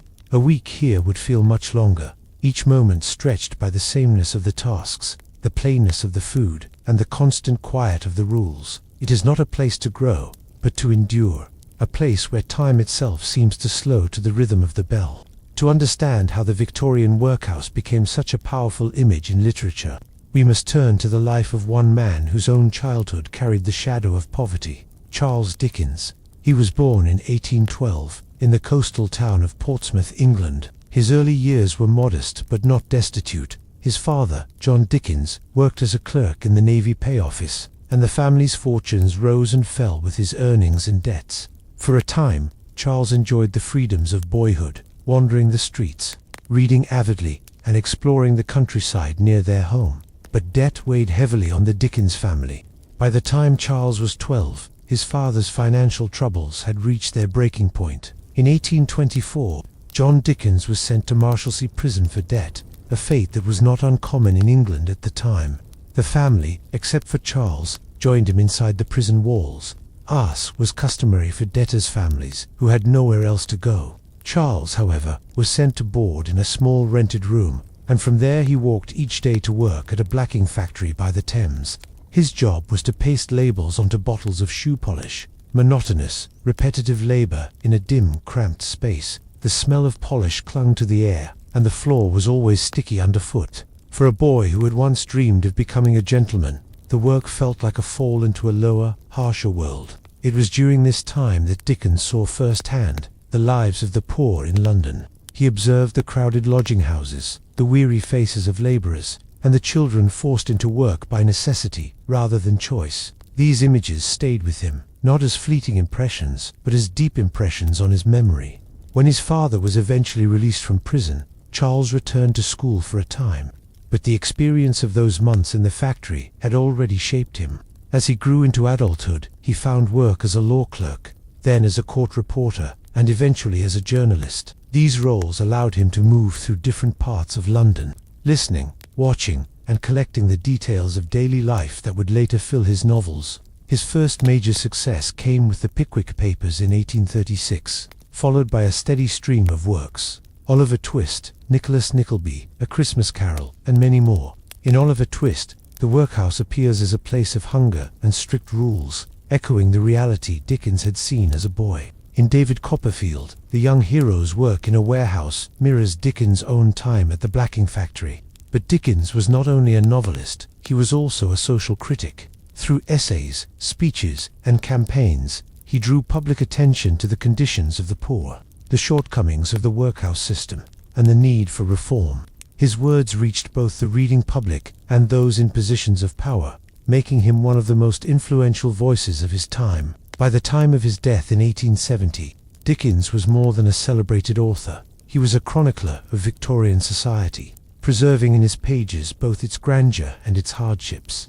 And perhaps, as we think of him now, we can imagine the young boy in the factory, pasting labels in the dim light, quietly gathering the stories that would one day help an entire nation see itself more clearly. From the warmth of Dickens' prose, we now step into a different corner of Victorian London, the East End, in the year 1888. The streets here are narrow, winding between rows of lodging houses, small shops, and public houses. By day, the area is busy, filled with the voices of costermongers selling goods from barrows, and the clatter of horse hooves on cobblestones. By night, the fog thickens, softening the light from the gas lamps and dampening the sound of footsteps. It was here, in the district of Whitechapel, that an unknown figure carried out a series of murders that became one of history's most enduring mysteries.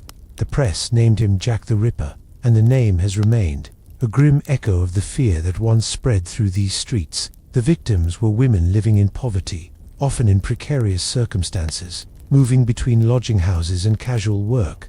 The crimes drew enormous attention, not only because of their brutality, but because they seemed to defy the abilities of the police to solve them. For weeks, and then months, the case gripped the public imagination. Letters claiming to be from the killer were sent to newspapers and the police. Some were dismissed as hoaxes. Others were taken more seriously, though none could be proven authentic.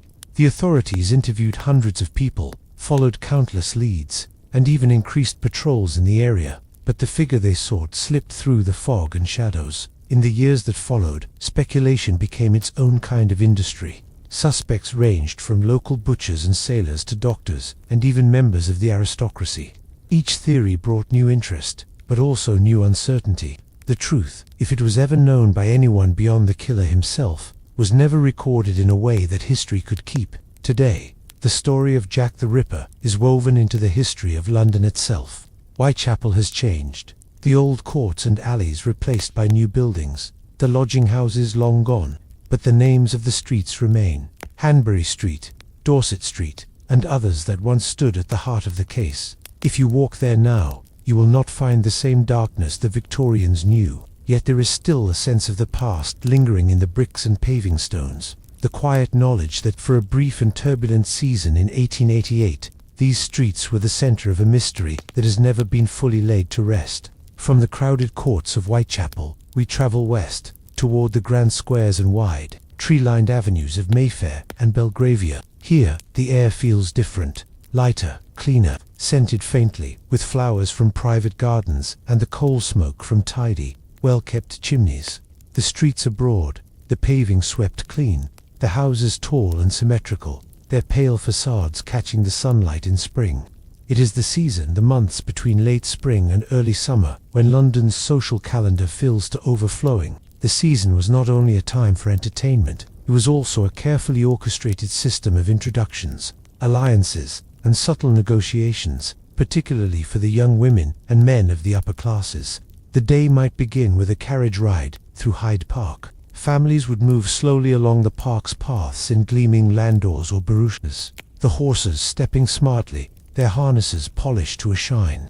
In the carriages, ladies in light dresses and wide hats nodded to acquaintances, while gentlemen in dark coats and top hats leaned slightly forward to speak over the rumble of wheels. Afternoons might bring a visit or two, calling cards left at the doors of friends or potential allies, the small rectangles of stiff paper carrying the weight of social acknowledgement. Inside the drawing rooms, the light would fall softly through lace curtains, illuminating the silver trays and porcelain cups of tea. Evenings were the heart of the season. Ballrooms in grand houses were prepared for weeks in advance. The chandeliers were polished until they sparkled, the floors waxed to a smooth shine. Long tables were laid with arrangements of lilies and roses, and in the candlelight, the polished silverware gleamed. A string orchestra tuned quietly in one corner, ready to begin the first dance. The dances themselves were more than entertainment. They were opportunities. Each waltz or quadrille was a chance for conversation, for a glance exchanged, for a name remembered by the right person. Young women might be accompanied by chaperones, careful to observe propriety, while older guests mingled, trading news and noting who danced with whom. Beyond the ballrooms, the season also included the opera, the theatre, and race meetings at Ascot. Here, the same careful observation of appearance and connection played out, set against the backdrop of music, drama, or sport. For the elite of Victorian London, the season was as much about structure as pleasure, a ritual with its own rhythms and expectations. It was a world far removed from the workhouse and the narrow lanes of Whitechapel.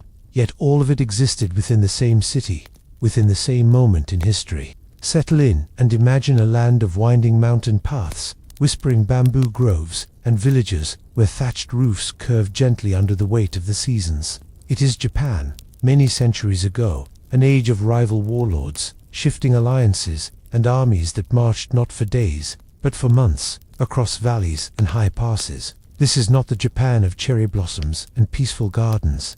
It is a place of discipline, of endurance, and of lives spent in service to a cause that might not bring personal glory. Tonight, we will step quietly into that world, following in the footsteps of the Ashigaru, the foot soldiers of Japan's samurai armies. These men were not the elite warriors of legend, mounted and resplendent in lacquered armor. They were the rank and file, armed with spears, bows, or arquebuses, and burdened with the long, slow grind of war. From there, our journey will carry us through the life of Takeda Shingen, a master of battlefield strategy, whose rise and fall left ripples through the Sengoku period. We will pause to listen to the whisper of an old ghost story, Okiku's Well, and its haunting reminder of injustice, and we will end behind the walls of the shogun's castle, where the rituals of power played out in perfect stillness. But for now, we begin on the muddy road, shoulder to shoulder with men who knew that war was less about sudden heroics and more about the weight of each day. Imagine yourself waking before dawn in the pale light of an autumn morning. The ground beneath you is firm and cold, the earth pressed flat where you slept with your companions under the open sky. Your blanket is thin, your armor stacked carefully beside you to keep it from dampening overnight. The air smells faintly of smoke from a dying campfire, and the distant call of a crow echoes over the quiet hills. You rise, moving slowly to ease the stiffness from your limbs. The first task is to eat, a rice ball wrapped in a leaf, perhaps made the night before. It is cold, slightly hardened, but filling enough to carry you through the morning march. If you are fortunate, there might be a slice of pickled radish or a sip of hot tea from a shared kettle. Your armor is simple compared to the ornate suits worn by higher-ranking samurai. Lacquered plates tied together with cords protect your chest and shoulders. Your helmet is plain, without the elaborate crests of a commander. It is heavy, and by midday the straps will rub uncomfortably against your neck. The day's march begins with the clatter of weapons and the low murmur of men speaking in quiet tones. You walk in formation, following the standards of your lord, each step taking you further from home. The road winds through villages where farmers pause in their work to watch you pass, their faces unreadable. Sometimes the path climbs into the mountains, the air thinning and growing colder. Sometimes it dips into wide open fields where the wind sweeps steadily, carrying the scent of grass and river water. When battle is near, the camp becomes more tense. Orders are passed down, weapons inspected, armor checked. You may be given a spear, the yari, its long shaft polished smooth from many hands, or perhaps you carry an arquebus, the matchlock firearm introduced from Portugal in the 16th century. The weapon is powerful but slow to reload, and its smoke hangs in the air after each volley. The fighting, when it comes, is sudden and chaotic. Your view is narrow, the backs of the men ahead, the press of bodies, the sound of shouted commands muffled under the clash of weapons. You cannot see the whole battle. You only know the ground directly around you, the mud beneath your feet, the weight of your weapon in your hands. Victory or defeat will be decided far above your head, in the minds of commanders watching from the ridges. Between campaigns, the work does not ease. You dig ditches for fortifications, carry supplies, and tend to the needs of the camp. You might be ordered to haul stones for a wall, or cut wood for fires. Rain turns the ground to sticky clay, clinging to your legs. In summer, the heat settles heavily over everything, the smell of sweat and dust mixing in the air. And yet, there are moments of quiet, a shared laugh over a simple meal, the glint of moonlight on a still river as the camp settles into sleep. The comfort of routine, even in hardship. For the Ashigaru, this was life.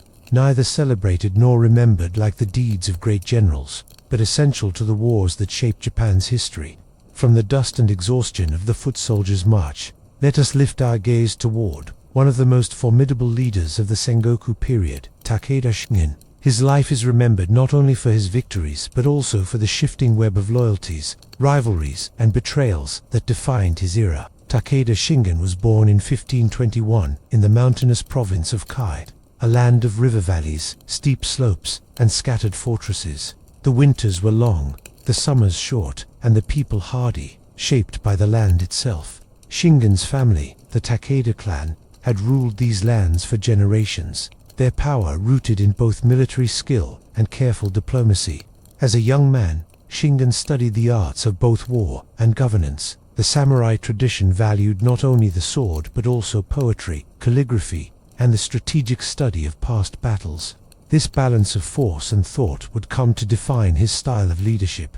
Yet even early in his life, ambition stirred. Shingen's rise to power began with a decisive and controversial move, the removal of his own father from leadership. The details vary depending on the chronicler, but most accounts suggest a combination of political maneuvering and military pressure, resulting in Shingen assuming control of the clan. This act, though bold, sowed the seeds of caution in his relationships. For in a world where a son might displace a father, trust was a currency always in short supply. Under Shingen's leadership, the Takeda army became one of the most disciplined and respected forces in Japan. He was a master of cavalry tactics, using swift, coordinated charges that could break enemy lines before they had time to react. His banners bore the motto, Frinkazan, wind, forest, fire, mountain, drawn from the teachings of Sun Tzu, swift as the wind, silent as the forest, fierce as fire, and immovable as a mountain. For years, Shingen's main rival was Uesugi Kenshin, the warlord of Ekigo. The two fought a series of famous battles at Kawanakajima, each side seeking to outmaneuver the other. These clashes were marked by moments of mutual respect. Stories tell of Kenshin once riding directly into Shingen's camp to strike at him personally, and Shingen parrying the blow with his war fan. Such tales have taken on the glow of legend, though their details are blurred by time. But Shingen's ambitions reached further than border disputes. His eyes turned toward Kyoto, the seat of the shogunate. Controlling the capital meant influence over the entire realm, and this ambition brought him into conflict with Oda Nobunaga, a rising power to the west. The final years of Shingen's life are clouded with intrigue. Some sources suggest he was betrayed by an ally. Others point to illness as the cause of his decline. In 1573, during a campaign against Nobunaga, Shingen fell ill, perhaps from disease, perhaps from a wound, and died before he could complete his plans. His death was kept secret for months, to prevent his enemies from seizing the advantage. Even in death, Shingen's influence lingered. His clan continued to fight, his strategies studied and admired. For the foot soldiers who served him, he was both distant and decisive, a figure whose commands could mean life, death, or the long road home. And as with so many in the Sengoku period, the line between loyalty and betrayal was thin and often crossed. From the clang of armor and the weight of military ambition, we move into quieter, shadowed spaces, where history and legend mingle. One of the most enduring ghost stories of Japan's feudal era comes from Himeji Castle, and it begins with a woman named Oki. The version most often told places the events in the late 16th century, when the great white walls of Himeji Castle rose above the surrounding plain. The castle was, and remains, a place of both beauty and authority. White plaster walls gleaming in the sunlight, tiled roofs layered like the feathers of a bird, and within, courtyards paved with smooth stones and shaded by pine. Okiku served as a maid in the household of a samurai retainer. She is remembered as loyal, diligent, and reserved, a presence that blended into the background of the daily rhythms of the castle. Her duties might have included tending to fine clothing, cleaning rooms, and assisting in the preparation of meals for the lord's table. The legend turns on a set of 10 valuable plates, heirlooms of the household, treasured not only for their material worth, but for the honor they symbolized. One day, one of these plates went missing. Whether the loss was an accident or an act of theft is unclear, for the versions of the story diverge here. In some tellings, Okiku was framed by another servant, or even by her master, either as a cruel trick or as a punishment for refusing his advances. The punishment, whatever its justification, was severe. Some versions say she was beaten, others that she was bound and cast into the castle. The well still stands today in the grounds of Himeji Castle, a stone-lined shaft, moss-covered and still, with water dark and reflective far below. From that time forward, the legend says, the ghost of Okiku returned night after night. She would rise from the well, her voice soft and mournful, counting 1 plate, 2 plates, 3 plates. Her count would reach 9, but never 10. At that point, she would release a cry, not a scream, but a low, lingering sound, before sinking back into the water. The story has been told and retold in many forms. In the Bunroku puppet theater, in kabuki plays, in modern films and television dramas, its details shift, as folktales often do, but the core remains. A woman wronged, a loss never set right, and the slow, measured count that drifts through the quiet of the night. In the stillness of an autumn evening, one can imagine the cool air settling over the castle grounds, the faint scent of pine, and the sound of distant footsteps echoing in an empty corridor. Some say the well is quiet now, that Okiku has found peace. Others, with a half smile, will tell you to listen closely, that when the wind stirs just right, you might hear her counting still. From the shadowed well at Himeji, let us travel in our minds to Edo. In the age when the Tokugawa shoguns held power over a united Japan, here, Beyond moats and stone walls, past massive wooden gates bound with iron, stands the shogun's castle, a sprawling complex of gardens, corridors, and chambers, arranged as much for political symbolism as for comfort. Approaching the castle, the first thing one notices is scale. The gates are tall enough for mounted samurai to pass through, yet designed to force an approaching visitor into turns and pauses, a subtle means of control. The stone foundations rise steeply, their fitted blocks locked together without mortar, an art form in themselves. Inside, the spaces open and contract in deliberate rhythm. Long corridors of polished wood guide one past Fusuma sliding doors painted with landscapes and birds. Rooms are measured in tatami mats, 6, 8, or even more, each with a designated purpose. In winter, the air inside can be cold, but braziers and thick layered robes take the edge from it. The scent of fresh tatami, straw, and rush mingles with faint traces of incense used in formal gatherings. Life here is dictated by ceremony. The shogun is not constantly in view.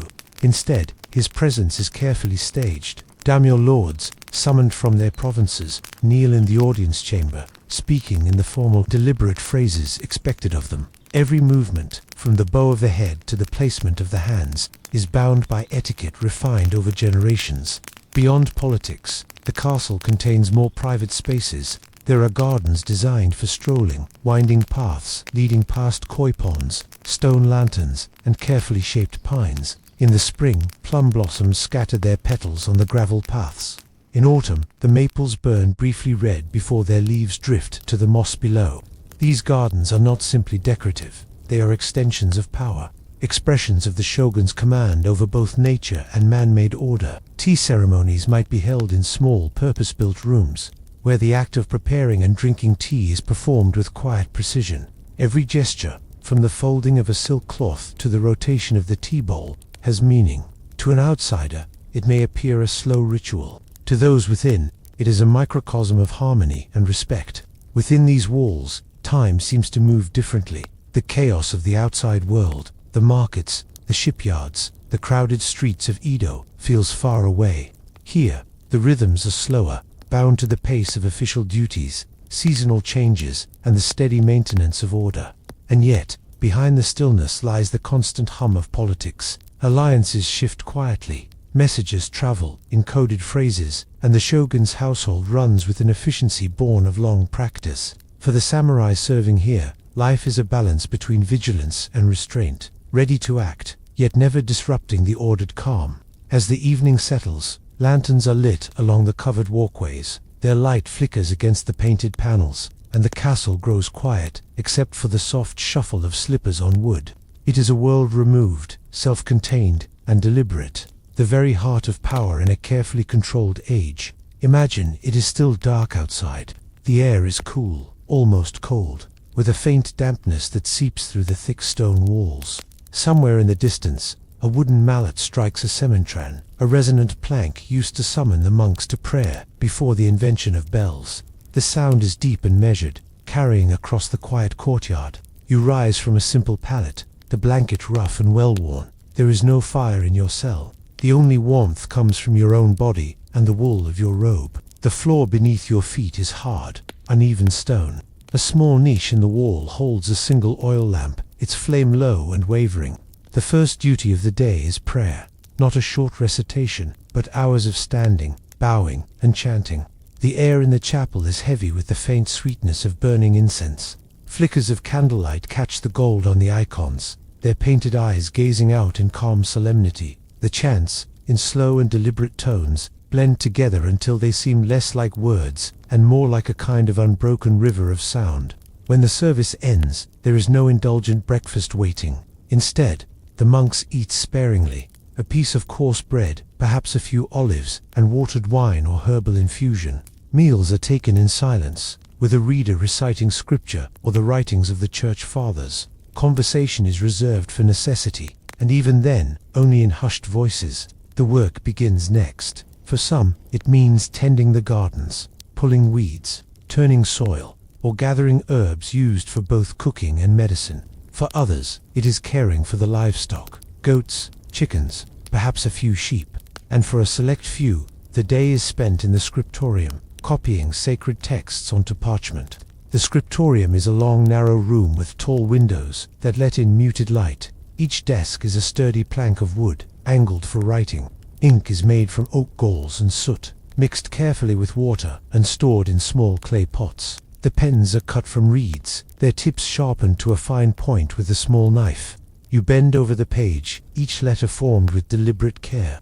A single mistake might mean scraping away the ink and starting the line again. There is little variety in the day. Hours of work are interrupted only by the call to more prayer.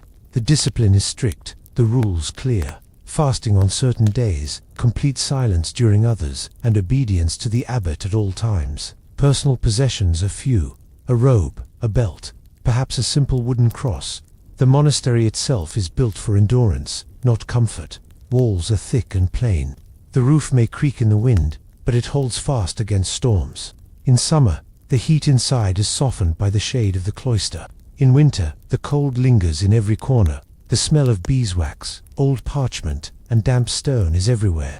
For those unaccustomed to it, the life here would feel unendingly hard. There are no luxuries, no moments of idleness, and very little privacy. Yet for the monks, the repetition, the order, and the silence are not burdens. They are the path to spiritual clarity. It is a rhythm that moves beyond the demands of the outside world. Outside the walls, empires rise and fall.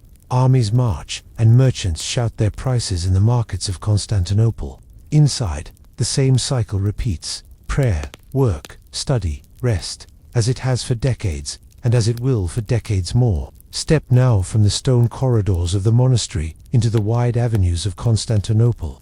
It is the mid-6th century, and the Byzantine Empire stands at a height of power.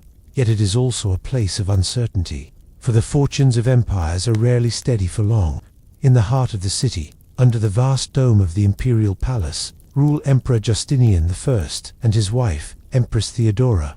Justinian was not born into luxury. He came from a modest background in the Balkans, a relative of a military commander who would later become emperor. Through education and careful political maneuvering, Justinian rose in influence until 527 CE. He took the imperial throne. Theodora's beginnings were even more unlikely for an empress. She was the daughter of a bear trainer, and as a young woman she worked as an actress, a profession that carried a heavy social stigma at the time. Yet she possessed intelligence, wit, and political insight, qualities that Justinian valued as much as her beauty. Their marriage was unconventional, but their partnership proved unshakable. Imagine them together in the palace's audience hall. The space is vast, the marble floors reflecting light from tall windows. Mosaics glitter along the walls, depicting saints, angels, and imperial victories. Justinian, in robes of deep purple, speaks to his advisors with measured authority. Theodora sits beside him, not silent as many empresses were expected to be, but actively offering her own counsel. The reign of Justinian is remembered for its ambition. He sought to restore the territories once held by the Western Roman Empire. Armies marched westward, reclaiming lands in North Africa, Italy, and parts of Spain. The general Belisarius, one of Justinian's most skilled commanders, fought campaigns that were as much about strategy as brute force. But expansion was costly, not just in coin, but in lives and in the strain placed on the empire's resources. Within the capital, Justinian also turned his attention to law. Roman legal tradition had grown unwieldy over centuries, a mass of statutes and precedents. Justinian ordered a complete codification, resulting in the Corpus Juris Civilis, the body of civil law.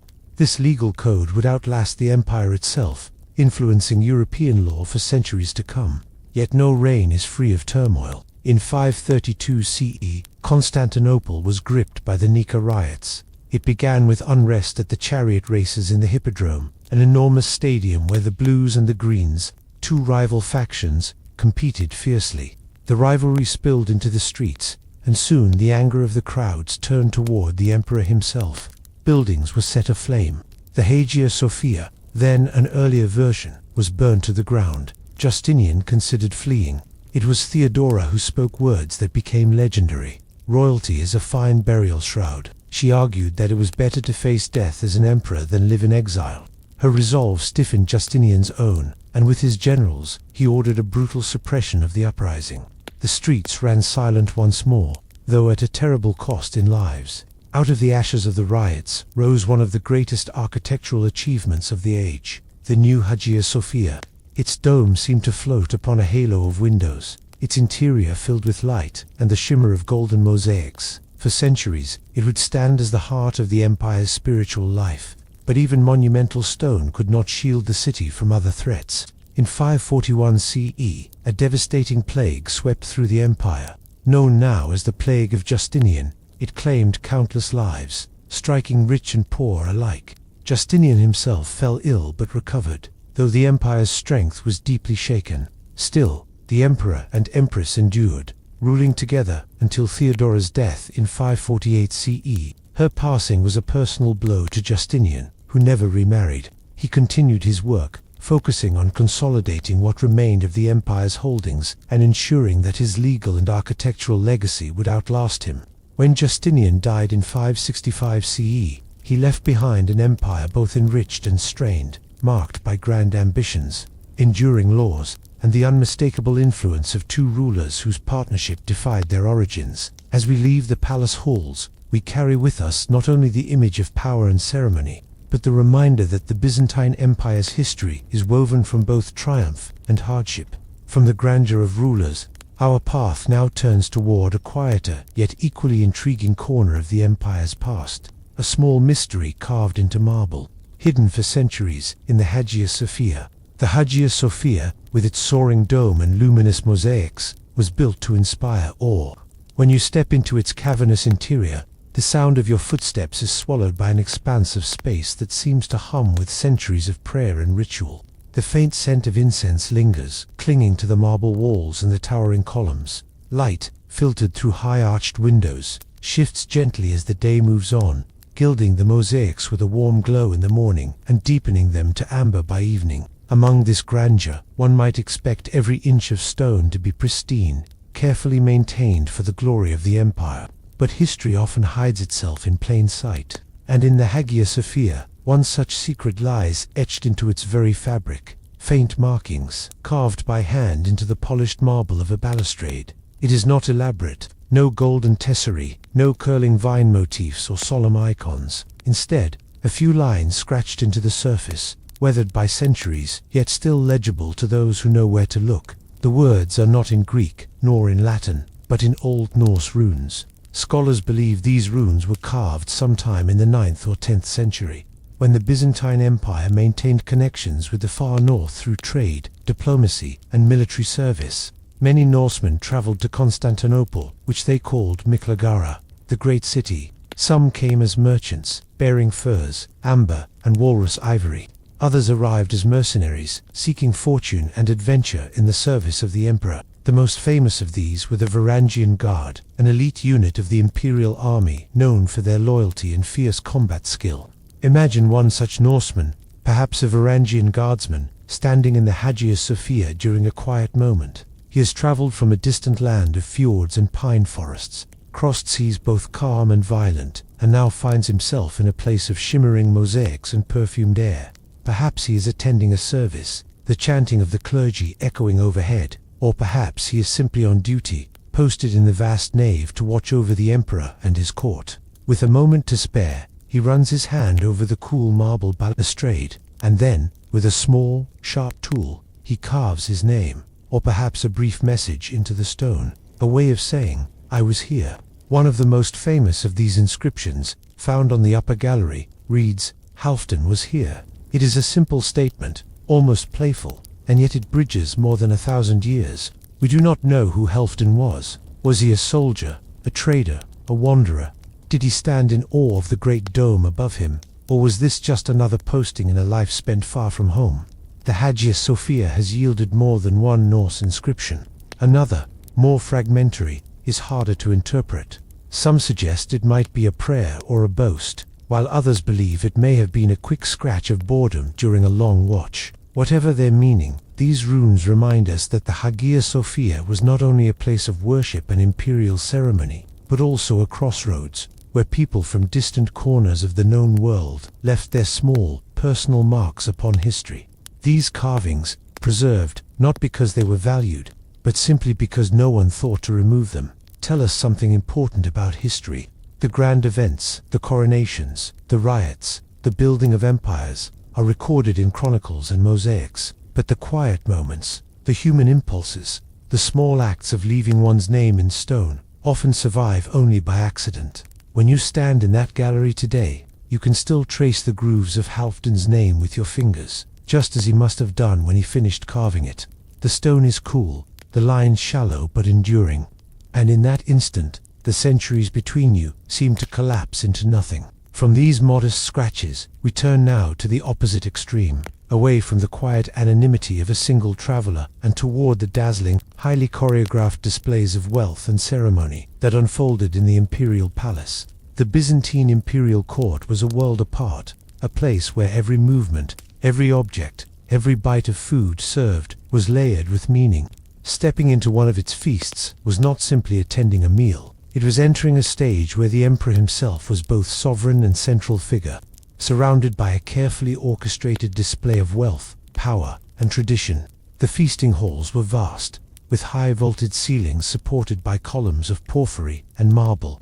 Gilded chandeliers cast warm light over the polished floors, and the air carried a faint perfume, a blend of beeswax candles, exotic spices, and the subtle sweetness of incense drifting in from the palace chapel. Walls gleamed with mosaics of saints and emperors, the gold tesserae catching the light and sending tiny flickers across the hall. Guests arrived in robes of deep crimson, sapphire blue, and gold-threaded silk, each garment telling its own story of rank and favor. The emperor would be seated at the highest table, elevated slightly, not to diminish his guests but to remind them, subtly but unmistakably, of his place above all others. His robes, often woven with shimmering gold, reflected the light like molten sunlight, and the imperial diadem rested upon his brow. The food at these banquets was as much about display as nourishment. Dishes came in courses, each carried by servants in coordinated procession. The first platters might hold roasted peacocks, their feathers restored after cooking, so they seemed to shimmer as they were brought forward. Next came great silver trays of fish from the Bosporus, garnished with fragrant herbs from the palace gardens. Bowls of olives, figs, and pomegranates offered bursts of sweetness and tempts between the heavier fare. More extravagant still were the desserts and delicacies, honey-soaked pastries layered with nuts and spices, candied fruits arranged into intricate patterns, and sweet wines from distant provinces filled the later courses.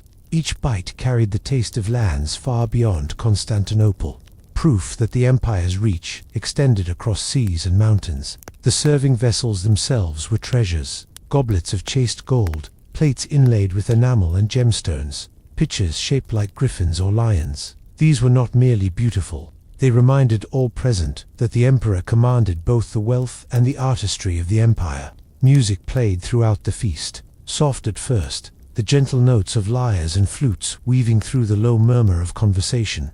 Later, as the wine flowed more freely, the music grew livelier, with tambourines and drums joining in. Yet even then, the tone remained dignified. This was not a tavern revel, but a performance of imperial grandeur.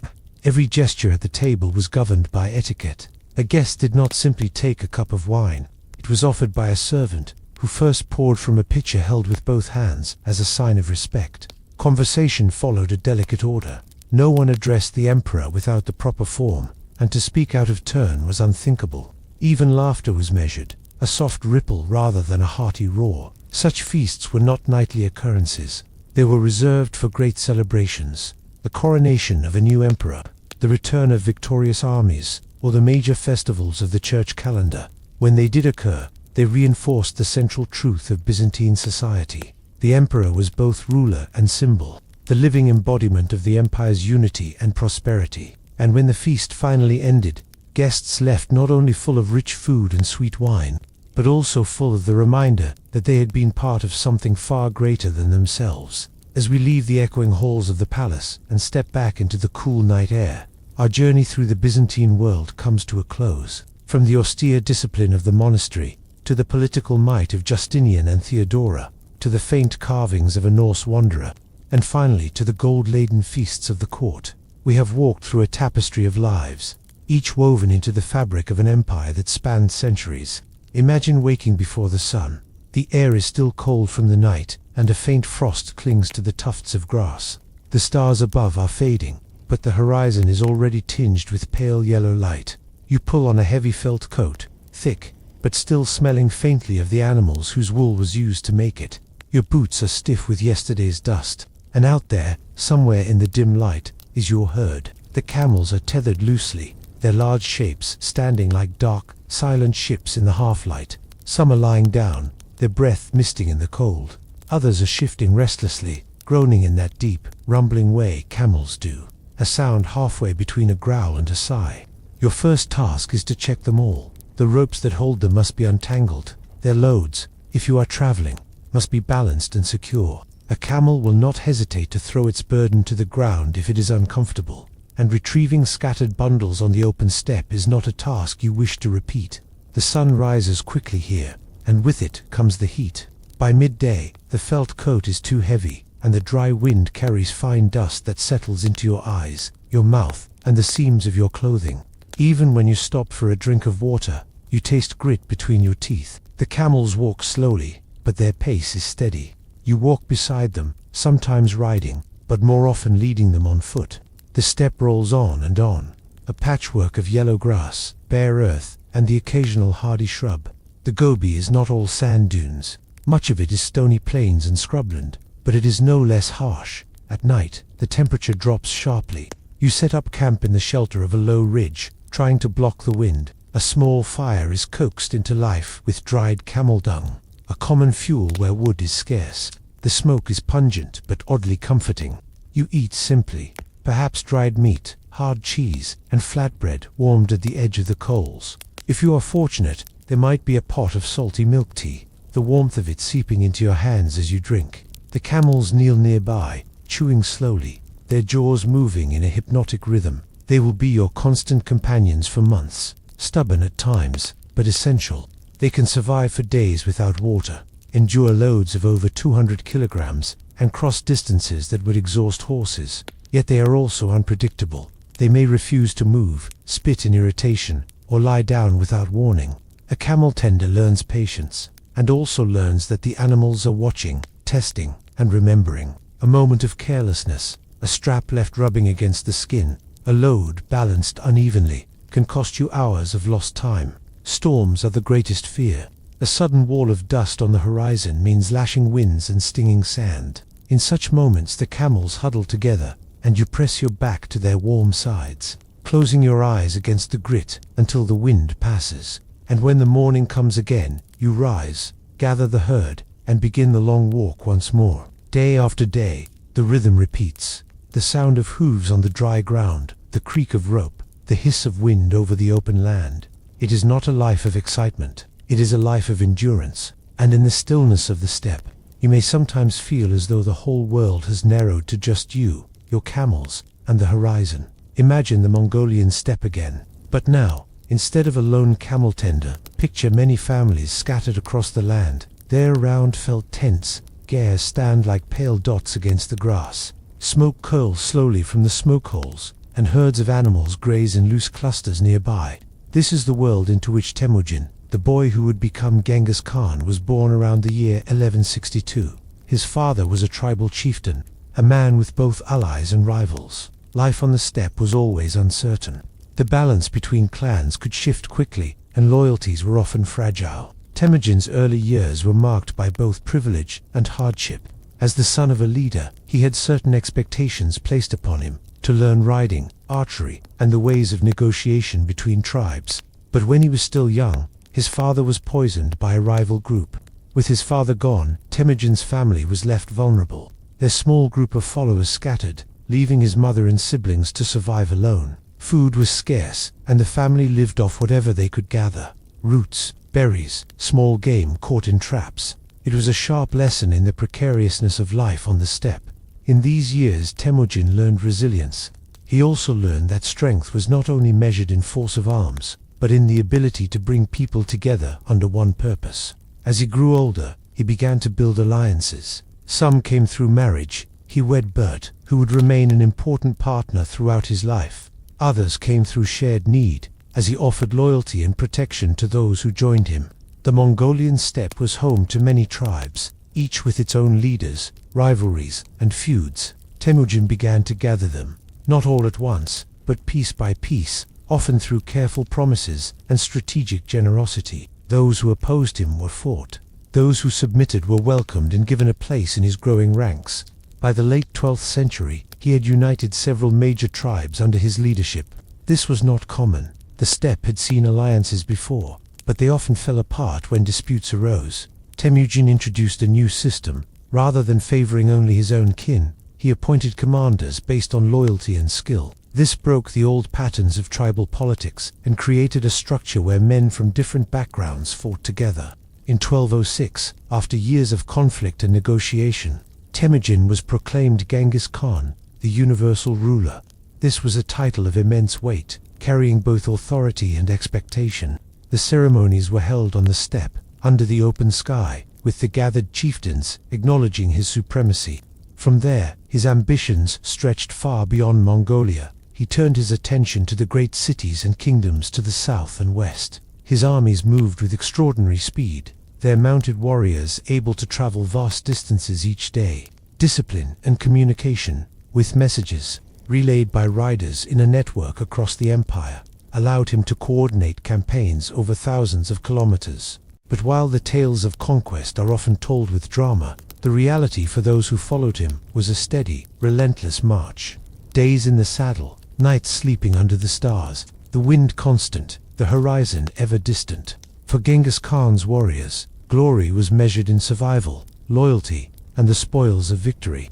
Under his rule, the Mongol Empire expanded to cover an unprecedented swath of Asia, linking lands from the Pacific Ocean to the edges of Europe. Trade flowed more freely as the Silk Road came under unified control. Caravans of camels, perhaps tended by people much like the ones we met earlier, moved safely between markets that had once been separated by hostile territory. And yet, for all his power, Genghis Khan's life ended as it had begun, on the steppe, surrounded by the land and the way of life that had shaped him. His burial place remains unknown, hidden somewhere beneath the grasses and hills, as if he had simply ridden away into the horizon. Imagine now that we leave the green wind-swept steppe behind. The land flattens, dries, and the air grows sharper. The horizon becomes a shimmering blur of pale gold and silver sand. We are entering the Gobi Desert. It is here, near the edge of the Black River, that Karakoto, the Black City, once stood. Founded in the late 11th century, it was a fortress town of the Western Xia dynasty, a stop along the Silk Road where merchants could rest, trade, and find protection behind its strong walls. Approaching it in its prime, you would see high earthen ramparts rising from the desert floor, their color blending with the surrounding dunes. The walls were thick and strong, built to withstand both raiders and the harsh winds that sweep across the Gobi. Inside, narrow streets wound between houses made from mud brick, their flat roofs holding jars of drying grain or stacks of firewood. The air here would have been full of scents unusual for the desert. Spices from the south, leather goods from the steppe, and the faint, resinous smell of incense drifting from a temple courtyard. Merchants in long robes, their heads wrapped against the dust, would lead caravans of camels to the city gates, where guards inspected their goods before allowing them inside. Life in Karakoto was tied to the rhythm of the Silk Road. Caravans came and went with the seasons, bringing silk, tea, porcelain, and precious stones from China, and carrying away silver, wool, glassware, and rare dyes from the west. Local artisans made pottery, tanned hides, and wove cloth, while scribes recorded transactions in careful script. The city's water came from the nearby Hygiene River, also called the Black River, a lifeline in this arid land.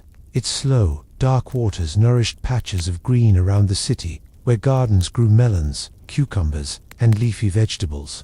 But like so many Silk Road cities, Karakoto's fortunes rose and fell with the tides of empire. In the early 13th century, it came under the control of the Mongols. They fortified it further, making it a military outpost as well as a trade hub. During this time, it is said to have prospered. Markets bustled, temples stood adorned with painted murals, and caravans moved steadily through its gates. Yet nothing in the desert lasts forever. By the late 14th century, Karakoto was caught in the shifting struggles between dynasties. The Ming forces to the east saw it as a threat and laid siege to it. Historical accounts suggest that the defenders destroyed their own water source, perhaps to keep it from the enemy, perhaps in desperation. Without the Black River to sustain them, the city's population dwindled, and its streets fell silent. For centuries afterward, Karakoto lay abandoned, its walls slowly eroded by wind and sand. Travelers told stories of ghosts wandering the ruins, of strange lights at night, and of treasures buried beneath the shifting dunes. When explorers reached it in the early 20th century, they found the remains much as they had been left, the tall, crumbling walls still standing, a few buildings partially intact, and fragments of pottery, tools, and Buddhist texts scattered in the dust. These finds revealed that Karakoto had been not only a trading post, but also a place of learning and faith.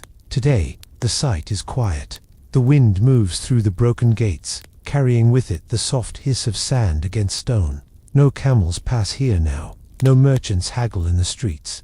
Only the outline of the walls and the empty watchtowers remain, a silent reminder of the city that once stood at the edge of the desert, watching the caravans come and go. From the silence of Karakoto's abandoned streets, imagine traveling back in time, not to a lonely ruin, but to the heart of Mongol power. Here, the air is alive with the sound of hoofbeats and voices. Caravans arrive daily, bringing silks, spices, and rare treasures from distant lands. You follow them toward a settlement that looks, from a distance, like a cluster of pale hills. But these are no hills, they are tents. Not small, simple tents, but gers on a massive scale, some so large that hundreds of people can gather inside.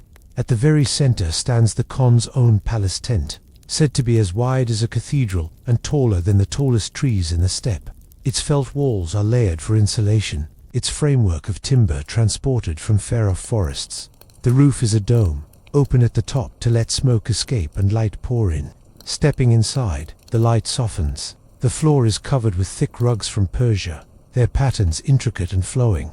Low tables of carved wood are set with bowls of gold and silver, their polished surfaces catching the warm glow of lamplight.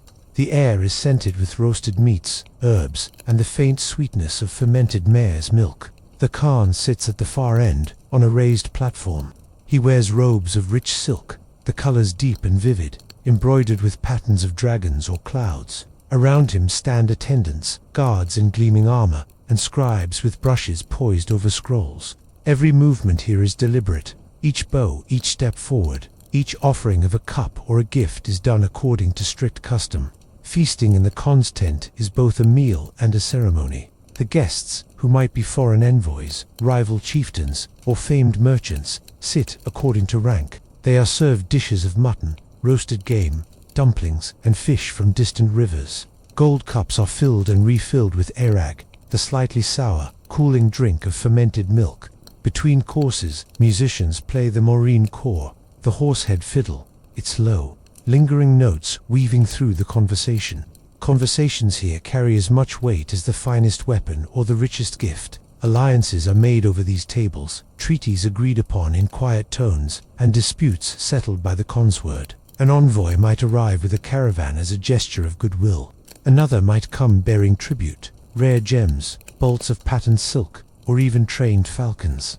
Despite the opulence, the structure itself remains true to the steppe way of life. At any time, if the Khan wished to move his seat of power, the tent could be dismantled, packed onto carts and camels, and reassembled in another location.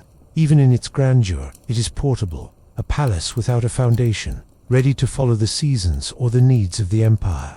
As the feast draws to an end, the light inside turns golden and dim. The great fire pit burns lower, and shadows lengthen along the rugs. Outside, the night wind sweeps across the camp, rattling the felt walls and carrying the distant sound of a horse's whinny. Guests bow one last time to the Khan before stepping out into the cold air, their breath curling into the starlit sky. And within the great tent, the Khan remains, a figure at the center of an empire that stretches farther than the eye can see, presiding over a world connected by trade, diplomacy, and the endless grasslands. The deck is narrow, worn smooth by countless boots. It smells faintly of salt, tar, and damp wood. The masts rise high above, each rope taut and humming slightly in the wind. The sails are billowed full, yet the pace feels slow, steady, the kind of motion that can lull you into a rhythm if you let it. You are not a passenger here. You are a hand, an ordinary sailor, and from the moment you signed aboard, You cease to be an individual with your own schedule. The ship itself keeps the time now. Life is divided into watches, shifts of work that rotate through the day and night without regard for sunlight or darkness. Perhaps your watch begins just before dawn, when the air is cold and damp, the horizon just starting to pale. You climb the rigging to check the lines, your hands numb on the rough rope. Below, others swab the deck or scrub the rails with seawater. A never-ending attempt to keep the ship clean from the grime of men and the eventual mess of the hunt. Meals are taken, standing or seated on barrels, often hurried. The food is functional, not pleasurable. Salt beef or salt pork. Meat preserved so long it has taken on a hardness and a taste of brine that no boiling can remove. Hardtack, dense, dry biscuits that can crack a tooth if you are not careful, and often require soaking in tea or coffee before you dare bite into them. There is also ship's bread, equally hard, sometimes crawling with weevils, but you eat it anyway, picking out what you can. And there is always the omnipresent molasses, used to disguise the taste of nearly everything. When the hunting begins, the diet changes, but not for the better. Fresh meat is rare. Whale steaks might be cooked on occasion, dark and rich, but oily and strong. More common is the oil itself, stored and sold, not eaten, though the smell of it lingers on everything, your clothes, your skin, even your hair. Sleeping quarters are cramped, tucked into the forecastle at the very front of the ship, where the motion is most exaggerated. Hammocks or narrow bunks are wedged together so tightly that you can feel the breathing of the man beside you. The air is close, heavy with the smell of unwashed bodies and damp bedding. Fresh water is precious, saved for drinking, so washing is rare. You grow accustomed to the constant itch of salt in your hair and the stiffness of clothes never fully dry. When the ship is not actively hunting, the days are filled with maintenance. Repairing sails, mending ropes, scraping barnacles from the hull when conditions allow. The work is repetitive, yet exhausting, performed in all weathers. Rain does not cancel the day, cold does not shorten the shift. If the wind drops, you row the ship forward in the smaller boats, sweating under the sun or shivering in the spray. Then there is the smell, a slow, creeping reality of whaling life. When a whale is caught, the ship becomes a floating refinery. The blubber is stripped from the carcass, sliced into chunks, and boiled down in great iron pots on deck. The oil is poured into barrels for storage. The odor is pervasive, a greasy, smoky haze that clings to the ship, the sails, and to you. Days after the work, you will still smell it in your skin. All of this is endured while the ship itself is rarely still. Even on calm days, the deck tilts gently underfoot. In rough weather, the entire world pitches and heaves. Seasickness can last days or weeks for the unaccustomed, and there is no reprieve. You work through it, your body adjusting only slowly, if at all. The rhythm of life becomes one of constant motion, constant labor, and constant discomfort. And yet, for those who stayed for months, for years, it was simply the way things were. The land was far away, and the ocean gave no mercy. And so, as the sun dips and another watch begins, you pull on the same damp coat, step into the wind, and take your place once again. The voyage has only just begun. Imagine the ship now, not in a harbor or coasting along a friendly shore, but far out, thousands of miles from home, in the vast Pacific. The year is 1820, and the Essex, a whaling ship from Nantucket, has been at sea for more than a year. Her crew is used to the routines of the hunt, spotting the spout of a whale, lowering the longboats, the hours of rowing and harpooning, and then the long, slow process of rendering oil on deck. The Essex is not a large ship, just 87 feet long, and yet she carries a crew of over 20 men, plus the small whaleboats slung on either side. She has weathered storms, calms, and the quiet monotony of weeks without sighting a whale. The men have grown lean, their skin darkened by the sun, their hair stiffed with salt. On a clear November day, they are deep in the central Pacific, far from the usual whaling grounds. The lookout spots a large sperm whale, unusually large, perhaps 85 feet in length. The boats are lowered, the hunt begins, but the whale reacts in an unexpected way. Instead of fleeing, it circles back toward the Essex itself. Witnesses later say it seemed almost deliberate. The whale swam alongside the ship, then struck it with tremendous force, shuddering the timbers. After a pause, it attacked again, this time ramming the bow head-on. The crew on board felt the deck lurch. heard the splintering of wood, and saw the sea pour in. The damage was catastrophic. Water rushed into the hull. The pumps could not keep up. The captain, George Pollard, and his men tried to save what they could. Casks of water, hardtack, navigational tools, but the Essex was doomed. Within minutes, she was sinking, her masts tilting, her deck awash. The crew was forced into the open whaleboats. Small, open vessels meant for short hunts, not ocean crossings. They carried only what provisions they could grab in the chaos. The Pacific stretched out around them, a horizon of water in every direction. Land was hundreds, perhaps thousands, of miles away. What followed was a slow ordeal, not a single dramatic moment, but weeks of hunger, thirst, and exhaustion. They aimed for the coast of South America, but the journey would take far longer than they imagined. Food was rationed to almost nothing. Rainwater was collected in whatever containers they had. The sun burned by day, the nights chilled to the bone. The waves, at times, were high enough to seem like walls. Several weeks later, the boats became separated. One was never seen again. Another drifted so far that only a few survivors were eventually rescued by a passing ship. Captain Pollard's boat was finally found by the Dauphin, after more than 90 days adrift. The tragedy of the Essex became known in whaling ports, but it was not just the sinking that haunted people, it was the endurance of the survivors.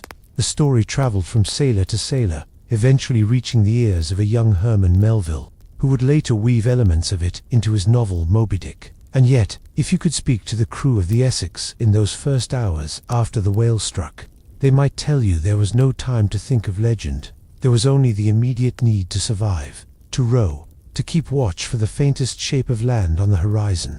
The ocean is beautiful, but it is also endless, and for men in small boats, it is a silence that presses in on every side. Imagine now the sea on a different day.com, with only a gentle swell lifting the horizon. The year is 1872. A small brigantine called the Mary Celeste drifts quietly in the Atlantic, midway between Portugal's Azores Islands and the western Mediterranean.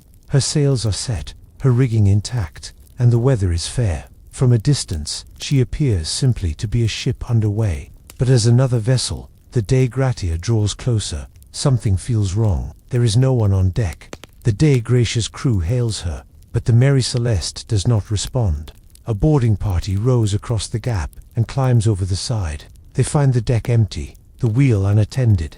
The cabin doors creak softly in the breeze. Below deck, they discover that the cargo to 1,700 barrels of industrial alcohol is untouched. There is no sign of theft or violence. The ship's log, last updated just days earlier, records nothing unusual, only routine entries about wind and position. There is plenty of food and water on board, and personal possessions, clothing, boots, pipes, remain in place. Even the captain's wife's sewing machine is still neatly stored. Yet the lifeboat is missing, and so are all 10 people who had been on board. The ship is sound, though damp in places, as if from recent bad weather. A few hatches are open, and one of the pumps appears to have been taken apart for cleaning. Some suggest the captain may have feared the alcohol cargo was leaking fumes, prompting an evacuation. But if so, why had they not returned? There is no sign of disaster in the vicinity, no evidence of fire, no wreckage to be found. Over the years, theories have multiplied like waves on the ocean. Some imagine a sudden seaquake or waterspout, frightening the crew into abandoning ship. Others speculate about mutiny, piracy, or the lure of a distant shore. More outlandish ideas have been whispered too: ghost ships, sea monsters, and other tales born of long nights at sea. But what is most striking is the absence of any clear answer. The Mary Celeste was towed to port and examined, but no conclusion could be drawn. She had simply been left, a perfectly good ship, abandoned in mid-ocean, her voyage cut off mid. If you were standing on her deck in those days after her crew disappeared, you would hear only the creak of the timbers and the faint rattle of loose rigging. The sea would stretch in every direction, calm and indifferent. The galley would still hold its pans and utensils, a pot perhaps still hanging above the stove. The beds would be made. It would feel like a ship between moments, as if her people had only stepped away for a breath of air and never returned. Even now, the story remains one of the sea's most enduring puzzles. Like a half-heard melody, it lingers in the mind, a reminder that the ocean does not always give up its secrets. While the life of an ordinary whaler was marked by cramped quarters, rough food, and constant labor, the captain's existence was set apart, though not without its own weight. If you were to step into the captain's cabin on a mid-19th century whaling ship, the first thing you might notice is the space. Compared to the narrow hammocks and low ceilings of the crew's quarters, this room feels almost spacious. There is a bunk with a proper mattress, sometimes with clean linen, and a small writing desk fixed to the wall. Charts and navigational instruments rest there, compasses, sextants, and the heavy logbook in which every course, wind shift, and catch is recorded. A small oil lamp swings gently with the motion of the ship, casting warm light over the polished wood. Shelves hold a few books, navigation manuals, perhaps a Bible, and sometimes a volume of poetry or an old newspaper, yellowed with salt air. Meals for the captain are served in the main cabin, often at a table set with sturdy crockery and pewter. While the crew might be eating salted beef or hardtack, the captain could have slightly better fare, preserved fruits, finer cuts of meat, or even fresh bread if the ship's cook had managed to bake. Tea or coffee was common, sipped slowly while the captain reviewed the day's work, but the comforts came at a cost. The captain bore the responsibility for every decision, from plotting the ship's route to choosing when and where to hunt. He navigated not just the sea, but the temperaments of his officers and the morale of the crew. In storms, he was the one on deck through the night, making sure the sails were handled properly and the ship kept safe. In times of poor hunting, it was his judgment that determined whether to keep searching or return to port. Every delay, every mishap, every injury fell under his watch. On successful voyages, a captain could earn a good share of the profits, far more than any crewman. But a single bad voyage could ruin a career.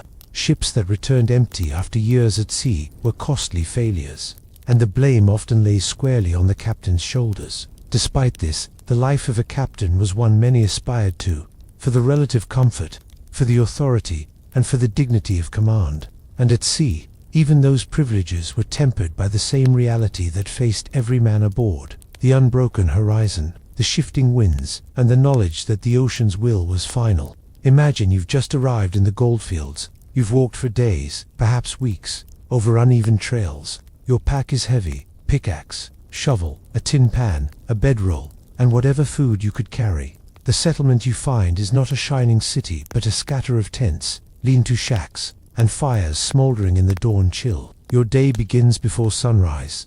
The air is damp, and mist clings low over the creek. Your breath turns to fog as you set out to claim a good spot along the water. But good is relative. Thousands have already been here before you, turning the banks into churned mud and the water into a swirling mix of silt and gravel. You kneel, and the cold shocks your hands instantly. The creek water is fed by melting snow high in the mountains, and even in summer, it bites through skin and into bone. You swirl your pan, watching the lighter sand wash away. Your shoulders ache from leaning forward. Your back protests every time you lift the pan again. This motion, scoop, swirl, pour, will repeat hundreds of times before the day is done. Lunch, if you pause for it, is plain. Maybe hard bread softened in water or a strip of salted pork. You chew slowly, sitting on a log, and watch the others work. A few call out in excitement when they see a glint in their pan, but most keep their heads down. Luck, here, is uneven and unpredictable. The threat of theft is constant. If you do find something valuable, you must keep it close, perhaps even sleeping with your pouch of dust tied under your shirt. Camps draw all sorts: honest laborers, desperate men, and those willing to take by night what they could not earn by day. By evening, the cold creeps back in. Your clothes are stiff with mud, your fingers swollen from the water. Smoke from dozens of cooking fires drifts low, mixing with the sharp scent of pine and the faint, metallic temps of worked earth. Around you, some miners talk in low voices, some gamble, and some sit silently, staring into the flames. You lie down in your tent, the ground beneath you uneven. Your muscles throb, your hands are raw, and you think about the gold you didn't find today. Tomorrow, you'll do the same, and the day after, because the dream, no matter how faint, keeps you here.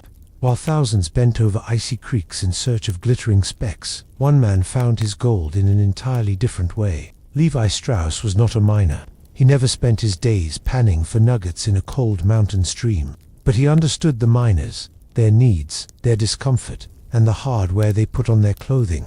And from that understanding, he built a quiet fortune. Levi was born in 1829 in a small town in Bavaria, a region of what is now Germany. His early life was shaped by modest means. His family was Jewish, and in much of Europe at that time, Jews faced restrictions on where they could live, what trades they could enter, and how they could build wealth. For the Strauss family, the path forward was narrow, and so they looked to America. In 1847, Levi, still a young man, boarded a ship bound for New York. He worked in the family's dry goods business, selling fabrics, clothing, and household items. But it was in 1853, when he heard the stories coming out of California, that he made his own journey west, not to mine for gold, but to sell to those who did. San Francisco at the time was a booming, chaotic city. Ships crowded the harbor. Streets were uneven, dusty in summer, and muddy in winter. Every third building seemed to be a saloon or a supply shop. Levi set up as a wholesaler, selling fabrics, clothing, and sturdy work gear. The miners needed trousers that could withstand weeks of kneeling in gravel and mud, hauling buckets, and climbing over rough ground. Ordinary cloth wore through quickly. The story goes that a local tailor came to Levi with a proposal: use heavy-duty canvas, the kind meant for tents and wagon covers, to make trousers. These would not tear easily. The men who bought them appreciated the durability, and word spread. Soon, canvas gave way to a sturdier, more comfortable fabric, denim. The trousers were dyed with a deep blue indigo, a color that held well even through hard wear and washing in cold creek water. Copper rivets reinforced the pockets and stress points. These were practical innovations, born not from the desire to make a fashion statement, but from the day-to-day realities of life in the goldfields. Levi's name became associated with these trousers, and over time, Levi's would become known around the world. But in his own day, he was simply a successful merchant, respected, modest, and deeply involved in his community. He contributed to charitable causes, helped fund orphanages, and invested in the growing city. He died in 1902, never having struck a single blow of a pickaxe in search of gold. His fortune was built on something more enduring: the understanding that even in the pursuit of dreams, people need clothing that lasts, and that sometimes the most reliable riches come from meeting the everyday needs of others. The Sierra Nevada mountains stretch like a great wall across eastern California, their slopes dotted with pine forests, their valleys cut by rivers and streams. In the 19th century, they drew thousands with the promise of gold, and just as many stories of hidden veins, secret strikes, and riches that slipped away. The lost mine stories began almost as soon as the gold rush itself. Some were whispered by miners late at night, after long days of labor.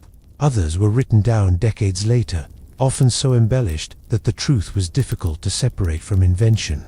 Yet they all shared the same pool: the idea that somewhere, just out of reach, lay untold wealth waiting to be found. One of the most enduring tales is that of the lost cement mine. In the 1850s, two prospectors traveling through the mountains reportedly stumbled upon a patch of cemental-like rock shot through with pure gold. They chipped away at it until their bags were full, but illness and bad weather forced them to leave before they could return for more. When they tried to retrace their steps later, they could not find the place again.